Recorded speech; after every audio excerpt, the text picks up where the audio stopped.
ನಮ್ಮ ಆಶ್ರಮದ ವಿದ್ಯಾರ್ಥಿಗಳು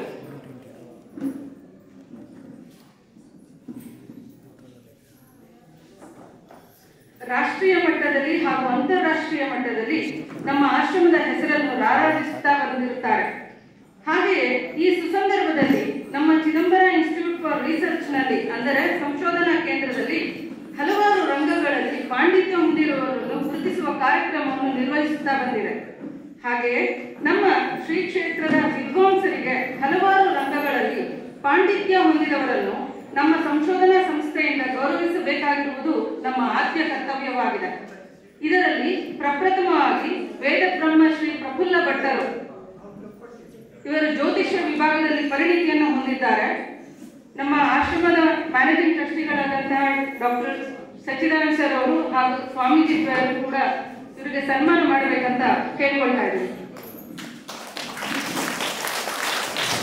ಶ್ರೀಯುತ ಪ್ರಫುಲ್ಲ ಭಟ್ಟರು ತೀರ್ಥಹಳ್ಳಿ ತಾಲೂಕು ರವರು ಋಗ್ವೇದ ಸಾಹಿತ್ಯ ಪೂರ್ವ ಪ್ರಯೋಗಗಳು ಹಾಗೂ ಕರ್ನಾಟಕದ ಜ್ಯೋತಿಷ್ಯಗಳಾದ ಶ್ರೀನಿವಾಸ ಮಯ್ಯ ಎಂಬುವರಲ್ಲಿ ಜ್ಯೋತಿಷ್ಯ ಶಾಸ್ತ್ರವನ್ನು ಅಧ್ಯಯನ ಮಾಡಿದ್ದಾರೆ. ಪ್ರಸ್ತುತ 15 ವರ್ಷಗಳಿಂದ ಜ್ಯೋತಿಷ್ಯ ವಿಭಾಗದಲ್ಲಿ ಸೇವೆ ಸಲ್ಲಿಸುತ್ತಾ ಪ್ರಸಿದ್ಧ ದೈವಜ್ಞರಾಗಿದ್ದಾರೆ ಮತ್ತು ತಮ್ಮ ಗೆಳೆಯರ ಜೊತೆ ಸೇರಿ ಸುಮಾರು 70 ಜನ ಮಕ್ಕಳಿಗೆ ಬೇಸಿಗೆ ಶಿಬಿರ ಹಾಗೂ ನಿತ್ಯ ವೇದ ಪಾಠವನ್ನು ನಡೆಸಿ ಸಂಸ್ಕೃತಿಯನ್ನು ರಕ್ಷಿಸುತ್ತಾ ಬಂದಿದ್ದಾರೆ. ಇವರಿಗೆ ನಮ್ಮ ಆಶ್ರಮದ ಪರವಾಗಿ ಹಾಗೂ Chidambara institute for research and development ವತಿಯಿಂದ ಸನ್ಮಾನಿಸಲು ಸಂತೋಷವನ್ನು ವ್ಯಕ್ತಪಡಿಸುತ್ತಿದ್ದೇವೆ.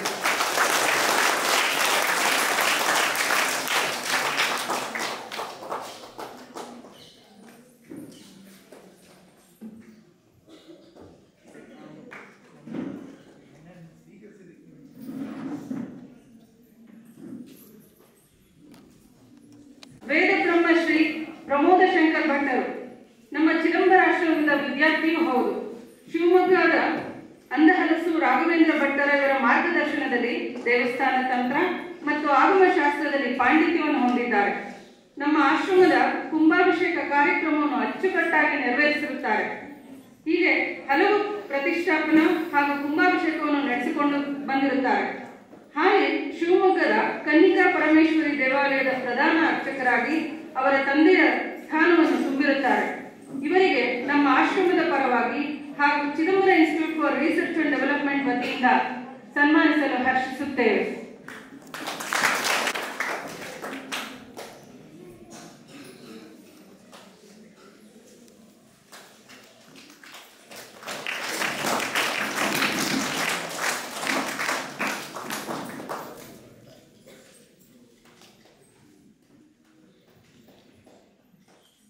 ಹಾಗೆ ವೇದ ಬ್ರಹ್ಮ ಶ್ರೀ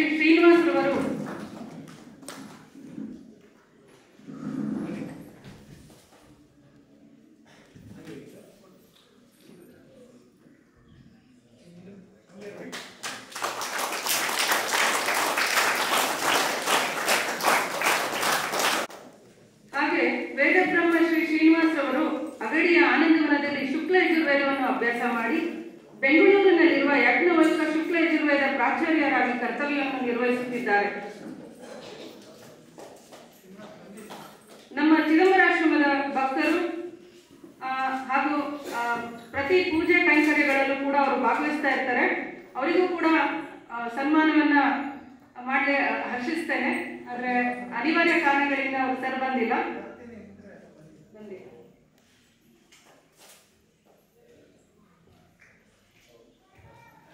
ವೇದ ಬ್ರಹ್ಮಶ್ರೀ ಲಲಿತಾನಂದನಾಥರು ಆದಿಶಂಕರಾಚಾರ್ಯರು ಹೇಳಿದಂತೆ ಎಲ್ಲ ಜನ್ಮಗಳಲ್ಲಿ ಮಾನವ ಜನ್ಮ ಬಹು ದುರ್ಲಭ ಆಯ್ತು ಅಂತ. ಶ್ರೀ ಲಲಿತಾನಂದನಾಥರು ಆಶೀರ್ವಾದ ಐರಣಿಯಾಗಿ 1997 ಡಿಸೆಂಬರ್ 28ರಂದು ರಾಜೀವ್ ಮತ್ತು ರಾಧಾ ಐರಣಿಯ ಸುಪುತ್ರರಾಗಿ ಸಿರುಗುಪ್ಪ ನಗರದಲ್ಲಿ ಜನಿಸ್ತಾರೆ. ಇವರ ಪ್ರಾಥಮಿಕ ಅಧ್ಯಯನವು ಚಿನ್ಮಯ ಮಿಷನ್ನ ಸ್ವಾಮಿ ಯೋಗಾತ್ಮಾನಂದರಲ್ಲಿ ಆಯಿತು. ನಂತರ ಬೆಂಗಳೂರಿನ ಓಂ ಶಾಂತಿ ಧಾಮದಲ್ಲಿ ನಂತರ ಶಿಕ್ಷಣವನ್ನು ಪೂರೈಸಿ ಅಲ್ಲೇ ಗಣಿಯಪುರಿಯ ಭಗವಾನ್ ನಿತ್ಯಾನಂದರ ಶಿಷ್ಯರಾದಂತಹ ಭಗವತಿ ಮಹಾಲಕ್ಷ್ಮಿ ಅಂಬಾ ಅವರಲ್ಲಿ ಸಿದ್ಧವಿದ್ಯೆ ಯೋಗ ವಿದ್ಯೆಯನ್ನು ಕಲಿತರು.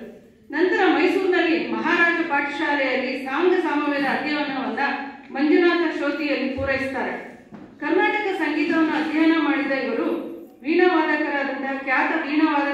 ಆದಂತಹ ಆರ್.ಕೆ. ಪದ್ಮನಾಭರವರಲ್ಲಿ ವೀಣೆಯನ್ನು ಅಭ್ಯಾಸವನ್ನು ಮಾಡಿದ್ದಾರೆ. ಶಿವಕಾಮಿಕ ಆಗಮನ ಹಾಗೂ ವಾತುಲ ಶುದ್ಧಾಗಮನಗಳು ಆಳವಾಗಿ ಅಧ್ಯಯನ ಮಾಡಿರುತ್ತಾರೆ. ಶ್ರೀ ವಿದ್ಯಾ ಪ್ರಸಾರಕರಾದ ಇವರು ಚೆನ್ನೈನ ಗುಹಾನಂದ ಪರಂಪರೆಯ ಗುರುಗಳಾದಂತಹ ಶ್ರೀಮತಿ ಗಗನಾಂಬಿಕಾ ಸಹಿತ ಗಗನಾನಂದನಾಥರಿಂದ ಶ್ರೀ ವಿದ್ಯಾ ಪೂರ್ಣಾಭಿಷೇಕವನ್ನು ಪಡೆದು ಲಲಿತಾನಾಥರೆಂಬ ಯೋಗ ಪಟ್ಟವನ್ನು ಪಡೆದಿರುತ್ತಾರೆ. ಇವರು ಪ್ರಸ್ತುತ ಚಿದಂಬರಾಶ್ರಮದ ಬೆಂಗಳೂರು ಶಾಖೆಯಲ್ಲಿ ಅನುಷ್ಠಾನದಲ್ಲಿ ತೊಡಗಿದ್ದಾರೆ ಹಾಗೂ ಆಶ್ರಮದ ಭಕ್ತ ವೃಂದದವರಿಗೆ ಮಾರ್ಗದರ್ಶನವನ್ನು ಕೊಡುತ್ತಾ ಬಂದಿರುತ್ತಾರೆ. ಇವರಿಗೆ ನಮ್ಮ ಆಶ್ರಮದ ಪರವಾಗಿ ಹಾಗೂ Chidambara institute for research and development ವತಿಯಿಂದ ಸನ್ಮಾನಿಸಲು ಹರ್ಷಿಸುತ್ತೇವೆ.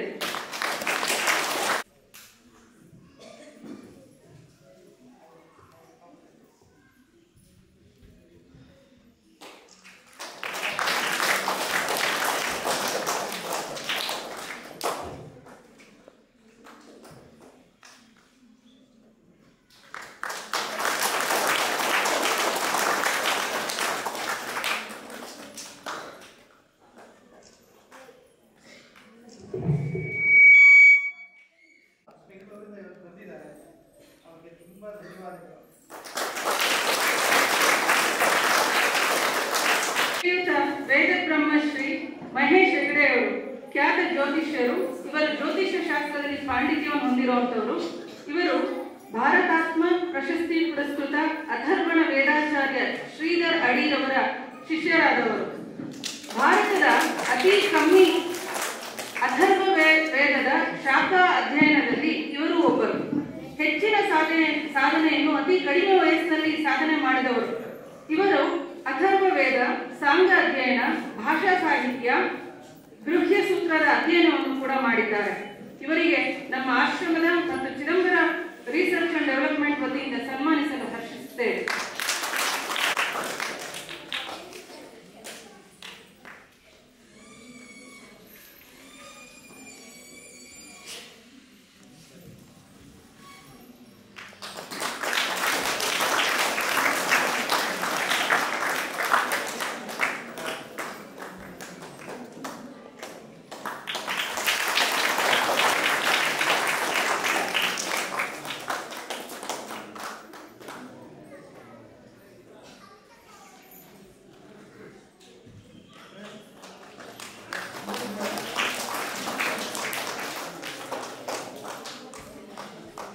ಹಾಗೆ ವೇದ ಬ್ರಹ್ಮಶ್ರೀ ವೆಂಕಟಾಚಲಪತಿ ಅವರು ಕೋಲಾರ ಜಿಲ್ಲೆಯ ಮಾಲೂರು ತಾಲೂಕಿನ ಬನಹಳ್ಳಿ ಗ್ರಾಮದ ಕಾಶ್ಯಪ ಗೋತ್ರದವರಾದಂತಹ ಶ್ರೀಮತಿ ಗೌರಮ್ಮ ಮತ್ತು ಶ್ರೀ ರಾಮಕೃಷ್ಣ ಅವರ ದಂಪತಿಗಳ ಸುಪುತ್ರರು.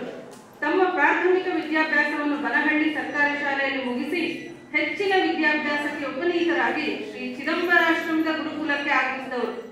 ಗುರುಕುಲದಲ್ಲಿ ವೇದ, ಸಂಸ್ಕೃತ ಜೊತೆಗೆ ಮಾಧ್ಯಮಿಕ ಪ್ರೌಢ ಶಿಕ್ಷಣವನ್ನು ಮುಗಿಸಿ ಆಶ್ರಮದಲ್ಲಿಯೇ ವರ್ಷ ಪರ್ಯಂತ ದತ್ತಾಂಜನೇಯ ಸೇವಾ ಕೈಂಕರ್ಯದಲ್ಲಿ ಪಾಲ್ಗೊಂಡು ದೇವತಾ ಪೂಜೆಯಲ್ಲಿ ವಿಶೇಷ ಆಸಕ್ತಿಯನ್ನು ಬೆಳೆಸಿಕೊಂಡಿದ್ದಲ್ಲದೆ ವೇದ ಕಲಿಕೆಯ ತುಡಿತದಲ್ಲಿ ಆಶ್ರಮವನ್ನು ಬಿಟ್ಟು ಗುರುವನ್ನು ಅರಸುತ್ತಾ ಶ್ರೀ ಸ್ವರ್ಣವಲ್ಲಿ ಮಹಾಸಂಸ್ಥಾನದ ಕಿಸಲವಾಡ ಸೀಮೆಯ ಆಚಾರ ಭಟ್ಟರು, ವೇದಾಂತ ಪಾರಂಗತರು, ಶೈವಾಗಮ ಪರಿಣಿತರೂ ಆದಂತಹ ಶ್ರೀ ಸೀತಾರಾಮ ಭಟ್ಟರನ್ನು ಅರಸಿ ಅವರ ಮನವೊಲಿಸಿ ಅವರಲ್ಲಿ ಸುಮಾರು 5.5 ವರ್ಷಗಳ ಕಾಲ ಗುರುಸೇವೆ ಮಾಡಿ ಶೈವಾಗಮನವನ್ನು ಮತ್ತು ಸಂಪೂರ್ಣ ಯಜುರ್ವೇದವನ್ನು ಕಲಿತರು. ಜೊತೆಗೆ ಅದೇ ಊರಿನಲ್ಲಿ ನಡೆಯುವ ನಾಟಕ, ಯಕ್ಷಗಾನ ಕಲೆಗಳಲ್ಲಿ ಹೆಚ್ಚು ಆಸಕ್ತಿಯನ್ನು ಬೆಳೆಸಿಕೊಂಡವರು. ತದನಂತರದಲ್ಲಿ ಚಿಕ್ಕಬಳ್ಳಾಪುರ ಜಿಲ್ಲೆಯ ಭೋಗಾನಂದೀಶ್ವರ ದೇವಸ್ಥಾನದಲ್ಲಿ ಪ್ರಧಾನ ಅರ್ಚಕರಾಗಿ ತಮ್ಮ ವೃತ್ತಿ ಜೀವನದಲ್ಲಿ ಪ್ರಾರಂಭಿಸಿ ಗೃಹಸ್ಥಾಶ್ರಮಕ್ಕೆ ಕಾಲಿಟ್ಟರು. ದೇವತಾ ಕೈಂಕರ್ಯದಲ್ಲಿ ಆಸಕ್ತಿ ಹೊಂದಿದ ಇವರು ಭಗವತ್ ಸೇವೆಯಲ್ಲಿ ಸರಕಾರದ ಮತ್ತು ಭಕ್ತರ ಮನಗೆದ್ದಿದ್ದಲ್ಲದೆ ಹವ್ಯಾಸಿ ಕಲಾವಿದರಾಗಿ ಅನೇಕ ಚಿತ್ರಗಳಲ್ಲಿ ನಟಿಸಿ ಹೆಸರು ಗಳಿಸಿರುವುದು ಇವರ ವ್ಯಕ್ತಿತ್ವಕ್ಕೊಂದು ವಿಶೇಷ ಗರಿ. ಇವರ 3ನೇ ತಲೆಮಾರಿನ ವಂಶಸ್ಥರು ಆಶ್ರಮದ ವಿದ್ಯಾರ್ಥಿಯಾಗಲು ಹವಣಿಸುತ್ತಿರುವುದು ಹೆಮ್ಮೆಯ ಸಂಗತಿ. ಇವರನ್ನು ಈ ವೇದಿಕೆಯಲ್ಲಿ ಸನ್ಮಾನಿಸಲು ನಮ್ಮ ಆಶ್ರಮದ ವತಿಯಿಂದ ಹರ್ಷಿಸುತ್ತಿದ್ದೇವೆ. ಚಂದ್ರಮೋಹನ್ ಸರ್ ಬಂದಿಯಲ್ಲ, ಹೇಳಿ ಸರ್.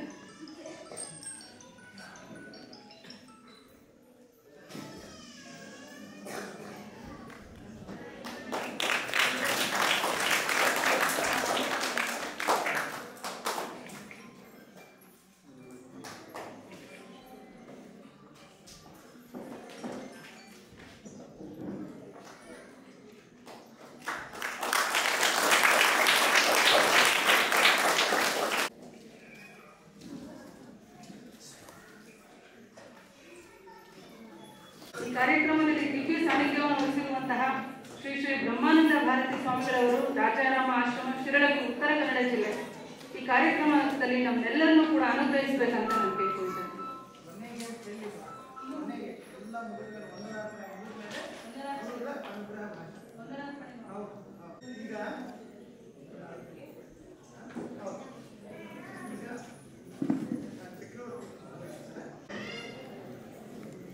ಅಗಡಿ ಆನಂದವನದ ಶ್ರೀ ಶ್ರೀ ವಿಶ್ವನಾಥ ಚಕ್ರವರ್ತಿ ಸ್ವಾಮೀಜಿಗಳು ನಮ್ಮೆಲ್ಲರನ್ನೂ ಕೂಡ ಅನುಗ್ರಹಿಸಬೇಕಂತ ಕೇಳ್ಕೊಳ್ತೇವೆ.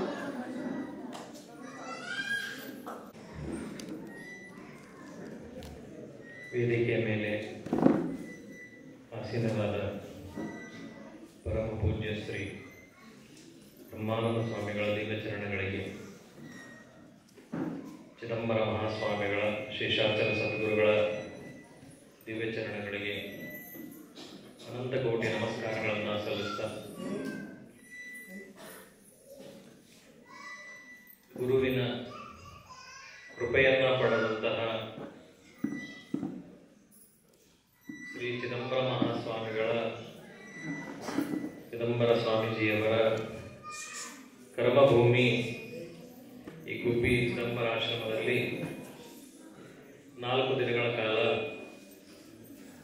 ಧರ್ಮ ಕಾರ್ಯ ಅನೇಕ ರೀತಿಯಾಗಿ ನಡ್ಕೊಂಡು ಬಂದದ. ಇದಕ್ಕೆಲ್ಲ ಗುರುಕೃಪೆ ಅನ್ನೋದು ಮಾತ್ರ ಕೇವಲ. ಈಗ ನಾವು ವ್ಯಾಸರ ಆವಿರ್ಭವಿಸಿದ ದಿನ ಗುರುಪೂರ್ಣಿಮೆಯ ಹತ್ತಿರ ಇದ್ದೀವಿ. ಎಷ್ಟು ಈ ಸುಂದರ ಕಾರ್ಯಕ್ರಮ ನಿಯೋಜನೆ ಆಗಿದೆ ಅಂದ್ರೆ, ಈ ಗುರುವಿನ ಈ ಆಶ್ರಮದ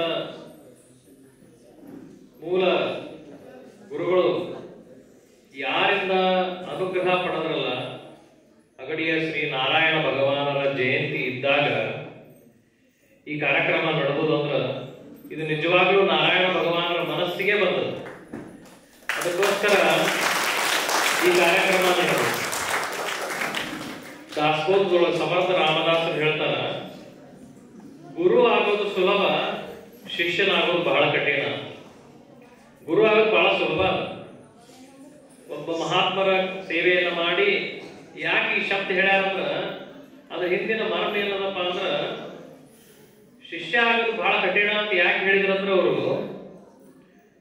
ಒಬ್ಬ ಸಮರ್ಥ ಸದ್ಗುರುವಿನ ಕೃಪೆಯನ್ನ ಪಡ್ಕೋಬೇಕಾಗಿತ್ತಂದ್ರೆ ಶಿಷ್ಯನ ಪಾತ್ರ, ಶಿಷ್ಯನ ರೀತಿ ನಡವಳಿಕೆ ಬಹಳ ದೊಡ್ಡದು. ನಾರಾಯಣ ಭಗವಾನರು ಚಿದಂಬರ ಸ್ವಾಮೀಜಿಯವರಿಗೆ ಆಶೀರ್ವಾದ ಮಾಡಿ ಅನುಗ್ರಹ ಮಾಡಿ ಇವತ್ತು ಈ ಪುಣ್ಯ ಭೂಮಿ ನಿರ್ಮಾಣಕ್ಕೆ ಕಾರಣೀಕರ್ತರ. ಅವರ ಅನಂತ ಶ್ರಮ, ಮುಂದೆ ಚಿದಂಬರ ಶರ್ಮರ ಶ್ರಮ, ಈಗ ಸಚ್ಚಿದಾನಂದರ ಸಹಿತವಾಗಿ ಅನೇಕರ ಶ್ರಮ ಇವತ್ತು ನಮ್ಮ ಕಣ್ಣೆದುರಿಗೆ ಕಾಣಿಸ್ತಿರುತ್ತೆ. ನಾರಾಯಣ ಭಗವಾನರು ಅವ್ರು ಎಂತಹ ಶಿಷ್ಯರಾಗಿದ್ರು ಅಂದ್ರೆ, ಅಗಡಿಯ ಶೇಷಾಚಲ ಸದ್ಗುರುಗಳ ಪರಮ ಶಿಷ್ಯರು ನಾರಾಯಣ ಭಗವಾನ. ಒಬ್ಬ ಶಿಷ್ಯ ಮನಸ್ಸು ಮಾಡಿದ್ರೆ ಹೆಂಗ ಆಗ್ತದ ಅಂತಂದ್ರ, ಶೇಷಾಚಲ ಸದ್ಗುರುಗಳ ಮಗಳನ್ನ ಅಲ್ಲೇ ಅಗಡಿಯಿಂದ ಸ್ವಲ್ಪ ದೂರದಲ್ಲಿರುವಂತ ಹುಲ್ಗೂರನ್ನ ಗ್ರಾಮಕ್ಕ ಕೋಟೆ ಭಟ್ರನ್ನ ವಿದ್ವಾಂಸರಿಗೆ ಮದುವೆ ಮಾಡಿಕೊಟ್ಟಿದ್ರು. ದೊಡ್ಡ ಶಾಸ್ತ್ರ ಪಂಡಿತರು. ಆ ಕೋಟೆ ಭಟ್ರನ್ನ ವಿದ್ವಾಂಸರು ಶೇಷಾಚಲ ಸದ್ಗುರುಗಳ ಅಳಿಯರಾದರು. ಸಾಕಷ್ಟು ಕಡೆ ಅವರು ಧರ್ಮ ಚಿಂತನೆಗೆ ಹೋಗ್ತಿದ್ರು, ಶಾಸ್ತ್ರ ಚಿಂತನೆಗೆ ಹೋಗ್ತಿದ್ರು. ಅಂತಹ ಕೋಟೆ ಭಟ್ರಿಗೆ ವಿವಾಹ ಆಗಿ ಸ್ವಲ್ಪ ದಿವಸಕ್ಕನ ಅನಾರೋಗ್ಯ. ಎಷ್ಟು ಅನಾರೋಗ್ಯ ಅಂತಂದ್ರ, ಅವ್ರಿಗೆ ಬದುಕದಲ್ಲ ಅನ್ನೋ ನಿರ್ಣಯಕ್ಕೆ ಆವಾಗಿನ ನಾಡಿ ವೈದ್ಯರಿಂದ ಆನಂದವನಕ್ಕ ಈ ವಿಷಯ ಗೊತ್ತಾಯ್ತು. ಸದ್ಗುರುಗಳಿಗೆ ಅಳೆಯಾಗ ಆರಾಮಿಲ್ಲ ಅನ್ನೋ. ಆಮೇಲೆ ನಾರಾಯಣ ಭಗವಾನರಾದಿಯಾಗಿ ಅನೇಕ ಶಿಷ್ಯರು ಆ ಹುಡುಗರಿಗೆ ಹೋಗಿ ಚಕ್ಕಡಿ ಒಳಗ ಸದ್ಗುರುಗಳ ಹಳೆಯನ್ನು ಮಲಗಿಸ್ಕೊಂಡು ಆನಂದವನ್ನ ಕರ್ಕೊಂಬಂದ. ಸದ್ಗುರುಗಳ ಮಗಳಿದ್ದಲ್ಲ ಬನಕ್ಕ, ಆಕಿ ಎಷ್ಟು ಸಹಜಾವಸ್ಥೆದೊಳಗಿದ್ದಂದ್ರ, ನಾ ಸ್ವತಃ ಸದ್ಗುರುಗಳ ಮಗಳಿದ್ದೀನಿ, ನಾನು ಯಾಕೆ ಎಂಜಲ್ ತೆಗಿಬೇಕು, ನಾನು ಯಾಕೆ ಪಾತ್ರೆ ತಿಕ್ಬೇಕು, ಈ ಭಾವದೊಳಗಿಲ್ಲ. ಎಲ್ಲರಂತೆ ಆಕೆ ಒಂದು ಸೇವಾ ಮಾಡ್ಕೊಂಡು ಆಶ್ರಮದೊಳಗಿದ್ವಿ. ನಾರಾಯಣ ಭಗವಾನರ ಶಕ್ತಿ ಎಷ್ಟು ದೊಡ್ಡದಂದ್ರ, ತಪೋನಿರತರಾಗಿರ್ತಕ್ಕಂಥ ನಾರಾಯಣ ಭಗವಾನರಿಗೆ ಆಕಿ ನಿತ್ಯ ಸ್ನಾನ ಅಂತ ಹೋಗಿ ನಮಸ್ಕಾರ ಮಾಡಿ ತಂದೆಗೆ ಅಂದ್ರೆ ಶೇಷಾಚಲ ಸದ್ಗುರುಗಳಿಗೆ ನಮಸ್ಕಾರ ಮಾಡ್ತಿದ್ರು. ನಾರಾಯಣ ಭಗವಾನರಿಗೆ ಹೋಗಿ ನಮಸ್ಕಾರ ಮಾಡಿದ್ರು. ನಾರಾಯಣ ಭಗವಾನರ ದಿವ್ಯ ಜ್ಞಾನಕ್ಕೆ ಅರ್ಥ ಆತು ಈ ವಿಧವಾ ಯೋಗದ ಅಂತ ಗೊತ್ತಾಯ್ತು. ಬಹಳ ದುಃಖ ಅನಿಸ್ತ ನಾರಾಯಣ ಭಗವಾನ. ಅನೇಕ ಜನ ಮರಣೋನ್ಮುಖನಾಗಿರ್ತಕ್ಕಂತಹ ವ್ಯಕ್ತಿಗಳನ್ನ ಸದ್ಗುರುಗಳು ಎಬ್ಬಿಸ್ಬಿಡ್ಸ್ಯಾರ, ಅವ್ರ ಜೀವನ ಕೊಟ್ಟಾರ. ಸ್ವತಃ ಮಗಳಿಗೆ ಇಂತಹ ಪರಿಸ್ಥಿತಿ ಬಂತಲ್ಲ, ನಾರಾಯಣ ಭಗವಾನ್ ಏನ್ ಮಾಡಿದಂದ್ರ ಆ ಬಲಕನ್ ಕರೆದ್ರಿ, ಬಾ ತಾಯಿ ಈ ಕುಂಕುಮ ತಗೋ, ನಿಮ್ ತಂದೆ ಕಡೆ ಅಂದ್ರೆ ಮಹಾರಾಜನ ಕಡೆ ಕುಂಕುಮ ಹಚ್ಚಿಸ್ಕೋ ನೀನು ಅಂತ ಹೇಳಿದ್ರು. ಆಕಿ ಯಾಕಂತ ಕೇಳಿದ್ರು. ಯಾಕಂತ ನೀ ಕೇಳಬಾರ್ದು, ನಾ ಹೇಳ್ಬಾರ್ದು, ನೀ ಹೋಗಿ ಅವ್ರ ಅನುಷ್ಠಾನ ಕೊಲಿಯೊಳಗಿದ್ದಾರೆ, ನೀ ಹೋಗಿ ಕುಂಕುಮ ಹಚ್ಚಿಸ್ಕೋ. ಅವಾಗ ಆಕಿ ಏನಂದ್ರು ಅಂದ್ರೆ ಸುಮ್ಮನೆ ನಿಂತ್ಕೊಂಡ್ರು. ಅವಾಗ ಅವ್ರು ಹೇಳಿದ್ರು, ಅವರು ಕೇಳುವ ಪ್ರಶ್ನೆಗೆ ನಿನ್ಗೆ ಉತ್ತರ ತಿಳಿಲಿಲ್ಲ ಅಂತ ನಿನಗೆ ಕಾಣೋ ಹಂಗ ನಾ ಹೊರಗೆ ನಿಂತಿರ್ತೀನಿ, ನಾನು ನಿನಗೆ ಸಂಜ್ಞೆ ಮಾಡಿ ಹೇಳ್ತೀನಿ, ಅವ್ರಿಗೆ ಉತ್ತರ ಬಂದು ನಾ ಸಂಜ್ಞೆ ಮಾಡಿ ಹೇಳ್ತೇನೆ, ನೀ ಹೋಗು ಅಂತ. ಶೇಷಾಚಲ ಸದ್ಗುರುಗಳು ಅವ್ರ ಅನುಷ್ಠಾನ ಕೋಲಿಯೊಳಗೆ ಕೂತಿದ್ರು, ಇವ್ರ ನಾರಾಯಣ ಭಗವಾನ್ ಅನುಷ್ಠಾನ ಕೋಲಿಯೊಳಗೆ ಈ ಮಾತನಾಡೋದು. ಸರಿ, ಅವ್ರು ನಾರಾಯಣ ಭಗವಾನರಿಂದ ಕುಂಕುಮ ತಿಸ್ಕೊಂಡ್ಲು, ಹೋಗಿ ಆ ಮಹಾರಾಜರ ಅನುಷ್ಠಾನ ಕೋಲಿ ಹೊರಗೆ ನಿಂತ್ಕೊಂಡ್ಲು. ನಾರಾಯಣ ಭಗವಾನ್ ಹೊರಗೆ ನಿಂತು ಆಕಿನ ಒಳಗೆ ಕಳಿಸಿದ್ರು. ಆಕಿ ಹೆಂಗೆ ನಿಂತ್ಕೊಂಡ್ಲು ಅಂದ್ರೆ ಒಳಗೆ ಹೋಗಿ ಈ ಕಡೆ ನಾರಾಯಣ ಭಗವಾನಿಗೆ ಕಾಣಬೇಕು, ಈ ಕಡೆ ತಂದೆ ಸದ್ಗುರುಗಳಿಗೂ ಕಾಣಬೇಕು, ಆ ರೀತಿಯಾಗಿ ನಿಂತ್ಕೊಂಡು. ಶೇಷಾಚಲ ಸದ್ಗುರುಗಳು ಇವರಿಬ್ರು ಅಲ್ಲೇನ್ ಮಾತಾಡ್ಯಾರಂತ ಅವ್ರಿಗೆ ಗೊತ್ತಾಗಿತ್ತು. ಅವ್ರು ಹೇಳಿದ್ರು ಸದ್ಗುರುಗಳು, ನೋಡ್ತಾಯಿ ಚಿದಂಬರೇಶ್ವರ ನಮ್ಮ ಹಣೆ ಒಳಗೆ ಏನ್ ಬರ್ದಾನಲ್ಲ, ಬ್ರಹ್ಮಲಿಖಿತ ಏನದಲ್ಲ, ಅದ್ರ ವಿರುದ್ಧ ನಾವು ಹೋಗ್ಲಿಕ್ಕೆ ಆಗಂಗಿಲ್ಲ ಅಂತ ಹೇಳಿದ್ರು. ಅವಾಗ ಆಕಿಗೆ ಯಾಕೆ ಇವ್ರಿಗೆ ನಂದು ಕಳಿಸ್ಯಾರ, ಇವ್ರು ಏನ್ ಹೇಳಿಕತ್ತಾರ ಒಟ್ಟ ಆಕಿಗೆ ಅರ್ಥ ಆಗ್ಲಿ. ಆಕಿ ಸುಮ್ಮನೆ ನಿಂತ್ಕೊಂಡು ನಾರಾಯಣ ಭಗವಾನ್ ಹೇಳಿದ್ರು, ನೀ ಸುಮ್ಮನೆ ನಿಂತದ್ದು, ನಾನ್ ನಿಮ್ ಕಡೆ ಕುಂಕುಮ ಹಚ್ಚಿಸ್ಕೊಳಿಕ್ ಬಂದೀನಿ ಅಂತ ಅಂದ್ಲಕ್ಕಿ. ಸದ್ಗುರುಗಳು ಹೇಳಿದ್ರು, ತಾಯಿ ಹಂಗ ಹಠ ಮಾಡ್ಬಾರ್ದು, ನೀ ಹೋಗ್ಬಿಡು ಅಂತ. ನಾರಾಯಣ ಭಗವಾನ್ ಹೊರಗಡೆ ಬರಬೇಡ ಅಂತಾರ, ಇವ್ರು ಕುಂಕುಮ ಹಚ್ಚಲ್ಲ ಅಂತಾರ, ಈಗ ಕುಂಕುಮ ಹಚ್ಚರಿ ಅಂತ. ಮೂರು ಮಂದಿ ಹಿಂಗ ಚರ್ಚಾ ನಡೀತು. ಕೊನೆಗೆ ಸಂಸ್ಥೆ ಮೂಲಕ ಹೇಳುವಂತ ನಾರಾಯಣ ಭಗವಾನ್ ಹೇಳಿದ್ರು, ನೀವು ಕುಂಕುಮ ಹಚ್ಚಿಸ್ಕೊಂಡ ಹೊರಗೆ ಬರಬೇಡ ಅಂತ ಸಂಸ್ಥೆ ಮಾಡ್ಲಿಕ್ಕೆ. ಶೇಷಾಚಲ ಸದ್ಗುರುಗಳು ಮಗಳಿಗೆ ಹೇಳಿದ್ರು ಬರಕ್, ಆಯ್ತು ನಾನು ನಿನಗೆ ಕುಂಕುಮ ಹಚ್ತೇನೆ, ಮುಂದೆ ಏನಾದ್ರೂ ಅನಾಹುತ ಆದ್ರೆ ಅದಕ್ಕೆ ನಾ ಜವಾಬ್ದಾರಿ ಇಲ್ಲ, ಚಿದಂಬರೇಶ್ವರ ಜವಾಬ್ದಾರಿ, ಹೆಂಗ ಅಂತ ಕೇಳಿದ್ರು. ನಾರಾಯಣ ಭಗವಾನ ಕಡೆ ನೋಡಿದ್ಲಕ್ಕಿ. ನಾರಾಯಣ ಭಗವಾನ್ ಹೇಳಿದ್ರು, ಆಯ್ತು ನೀ ಕುಂಕುಮ ಹಚ್ಚಿಸ್ಕೊಂಡ್ ಸಂಸ್ಥೆ ಮಾಡಿದ್ರು. ಆ ಕಡೆ ಕೋಲಿ ಒಳಗ ಆಕೆಯ ಗಂಡ ಉಸಿರಾಟವನ್ನ ನಡೆದ, ಸದ್ಗುರುಗಳ ಅಳಿಯ ಉಸಿರಾಟವನ್ನ ನಡೆದ. ಇಲ್ಲಿ ಇವ್ರು ಚರ್ಚೆ ನಡೆದ. ನಾರಾಯಣ ಭಗವಾನ್ ಸಂಸ್ಥೆ ಮೂಲಕ ಆಕೆ ಏನ್ ಮಾಡಿದ್ರು, ಸದ್ಗುರುಗಳ ಹತ್ರ ಹೋದ್ರು. ಸದ್ಗುರುಗಳು ಎದ್ದು ಹೊರಗೆ ಬಂದ್ರು. ನಾರಾಯಣ ಭಗವಾನ ಶಕ್ತಿ ಎಷ್ಟು ದೊಡ್ಡದಂದ್ರ ಶೇಷಾಚಲ ಸದ್ಗುರುಗಳು ಆಕೆಯ ಕೈಯಲ್ಲಿದ್ದ ಕುಂಕುಮವನ್ನ ಆಕೆಯ ಹಣೆಗೆ ಹಚ್ಚಿದ್ರು. ಚಿದಂಬರೇಶ್ವರ ನಾಮದಿಂದ ಆಕೆ ಹಣೆಗೆ ಹಚ್ಚಿದ್ರ ಯಾವ ಹಳೆಯಾಗ ಅಲ್ಲಿ ಕೋಲಿ ಒಳಗ ಉಸಿರಾಟವನ್ನ ನಡೆದಿತ್ತಲ್ಲ, ಅವ ಅಲ್ಲಿ ಎದ್ದು ಕೂತ ಆ ಬನಕನ ಪ್ರಾಣ ಶೇಷಾಚಲ ಸದ್ಗುರುಗಳ ಚರಣಕ್ಕೆ ಹೋದ. ನಾರಾಯಣ ಭಗವಾನ್ ಒಳಗ್ ಬಂದು ಶೇಷಾಚಲ ಸದ್ಗುರುಗಳು ಕೇಳಿದ್ರು, ಮಹಾರಾಜ ಹಿಂಗ್ಯಾಕ್ ಮಾಡಿದ್ರಿ? ಇಲ್ಲ, ಈಕಿ ಬನಕ ವಿಧವೆಯಾಗಿರೋದು ನನಗ್ ಬೇಡಾಗಿತ್ತು, ಈಕಿನ ಮುತ್ತೈದೆಯಾಗಿ ನಾ ಕಳಿಸ್ಬೇಕಾಗಿತ್ತು. ಸದ್ಗುರುಗಳು ಏನ್ ಹೇಳಿದ್ರಂದ್ರ, ಈಕಿ ಆಯುವನ್ನೆಲ್ಲ ನಾ ಹಳೆಯಾಗ ಹಾಕೀನಿ, ಇವನ ಆಯುಷನ್ನೆಲ್ಲ ನಾ ಹಳೆಯಾಗ ಹಾಕೀನಿ, ಹಿಂಗಾಗಿ ಈಕಿ ಮುತ್ತೈದೆಯಾಗಿ ಹೋದ್ರು ಅಂತ ಹೇಳಿದ್ರು. ವಿಧವೆಯಾಗುವಂತಹ ಸದ್ಗುರುಗಳ ಮಗಳನ್ನ ಸ್ವತಃ ನಾರಾಯಣ ಭಗವಾನರೇ ಚಿದಂಬರ ಶೇಷಾಚಲ ಸದ್ಗುರುಗಳ ಮುಂಗೈ ಹಿಡಿದು ಇದನ್ನು ಸಾಧಿಸಿ ತೋರಿಸಿದ್ರು. ಅಂತಹ ಧೀಮಂತ ನಾರಾಯಣ ಭಗವಾನರ ಪರಮ ಶಿಷ್ಯರು ಈ ಆಶ್ರಮವನ್ನು ಮಾಡಿ ಇವತ್ತು ಇಷ್ಟೆಲ್ಲ ಜ್ಞಾನದ ಆಧ್ಯಾತ್ಮದ ಕಾರ್ಯಕ್ರಮ ನಡೀತಾರಂದ್ರ ಇದಕ್ಕೆ ಗುರುಕೃಪಾ ಮಾತ್ರ ಸಾಧ್ಯ. ಗುರುಕೃಪೆಯಿಂದ ಮಾತ್ರ ಇದೆಲ್ಲ ನಡೆದು. ನೋಡಿ, ಇಷ್ಟು ವೈಭವವಾಗಿ ಇವೆಲ್ಲ ಕಾರ್ಯಕ್ರಮ ನಡೀತದ. ಇಲ್ಲಿ ಕಲ್ತಂತ ವಿದ್ಯಾರ್ಥಿಗಳು ಮತ್ತೆ ಎಂತೆಂತಹ ದೊಡ್ಡ ದೊಡ್ಡ ಸ್ಥಾನಕ್ಕೆ ಹೋಗ್ಯಾರ ಅಂತಂದ್ರ ಇದು ಗುರುಕೃಪೆಯಿಂದ ಮಾತ್ರ ಸಾಧ್ಯ. ನಾರಾಯಣ ಭಗವಾನರ ಕೃಪಾ ಅಂತಕ್ಕಂಥದ್ದು ಎಷ್ಟು ಈ ಜಾಗೆ ಒಳಗೆ ತುಂಬೇದ ಅಂತಂದ್ರ ಇಲ್ಲಿ ಬರುವಂತಹ ಪ್ರತಿಯೊಂದು ಜೀವಿಯ ಮನಸ್ಸಿನೊಳಗೂ ಅವ ಎಂತಹ ಭಾವನೆಯಿಂದ ಬಂದಿರಲಿ, ಇಲ್ಲಿ ಬಂದಾಗ ಒಂದು ಪ್ರಶಾಂತವಾಗಿರ್ತಕ್ಕಂತಹ ಮನಸ್ಥಿತಿ ನಿರ್ಮಾಣ ಆಗ್ತದೆ. ಶೇಷಾಚಲ ಸದ್ಗುರುಗಳು ಯಾಕೆ ನಾವು ಗುರು ಶಿಷ್ಯ ಪರಂಪರೆ ಎಷ್ಟು ಶ್ರೇಷ್ಠದ ಅಂತಂದ್ರ, ಆ ಅಗಡಿಯಿಂದ ಸ್ವಲ್ಪ ದೂರಿಗೆ ಒಂದು ಗುತ್ತಲ ಅಂತ ಒಂದು ಗ್ರಾಮ ಬರ್ತದೆ. ಈ ಘಟನೆಯನ್ನು ಹೇಳಿ ನಾನು ಮಾತು ಮುಗಿಸ್ತೇನೆ. ಅಲ್ಲಿ ನೀಲಪ್ಪ ಗೌಡ ಅಂತ ಒಬ್ಬ ವ್ಯಕ್ತಿ ಇದ್ದ. 300 ಎಕರೆ ಆಸ್ತಿವಂತ, ಮಕ್ಕಳಿದ್ದಿದ್ದಿಲ್ಲ. ಶೇಷಾಚಲ ಮಹಾರಾಜರ ಹತ್ರ ಬಂದ, ಮಹಾರಾಜರ ಇಷ್ಟು ದೊಡ್ಡ ಆಸ್ತಿ ಅದ, ನನಗಿನ್ನೂ ಸಂತಾನ ಆಗಿಲ್ಲ, ಆಶೀರ್ವಾದ ಮಾಡಿ. ಅವಾಗ ಅವ್ರು ಹೇಳಿದ್ರು, ನನ್ನೊಟ್ಟಿಗೆ ನೀನು ಮುರುಗೋಡಕ್ಕೆ ಕೆಂಗೇರಿ ಪಾದಯಾತ್ರೆ ಬಾ, ನಿನಗೆ ಸ್ವಾಮಿ ಕೃಪಾ ಆಗ್ತದೆ.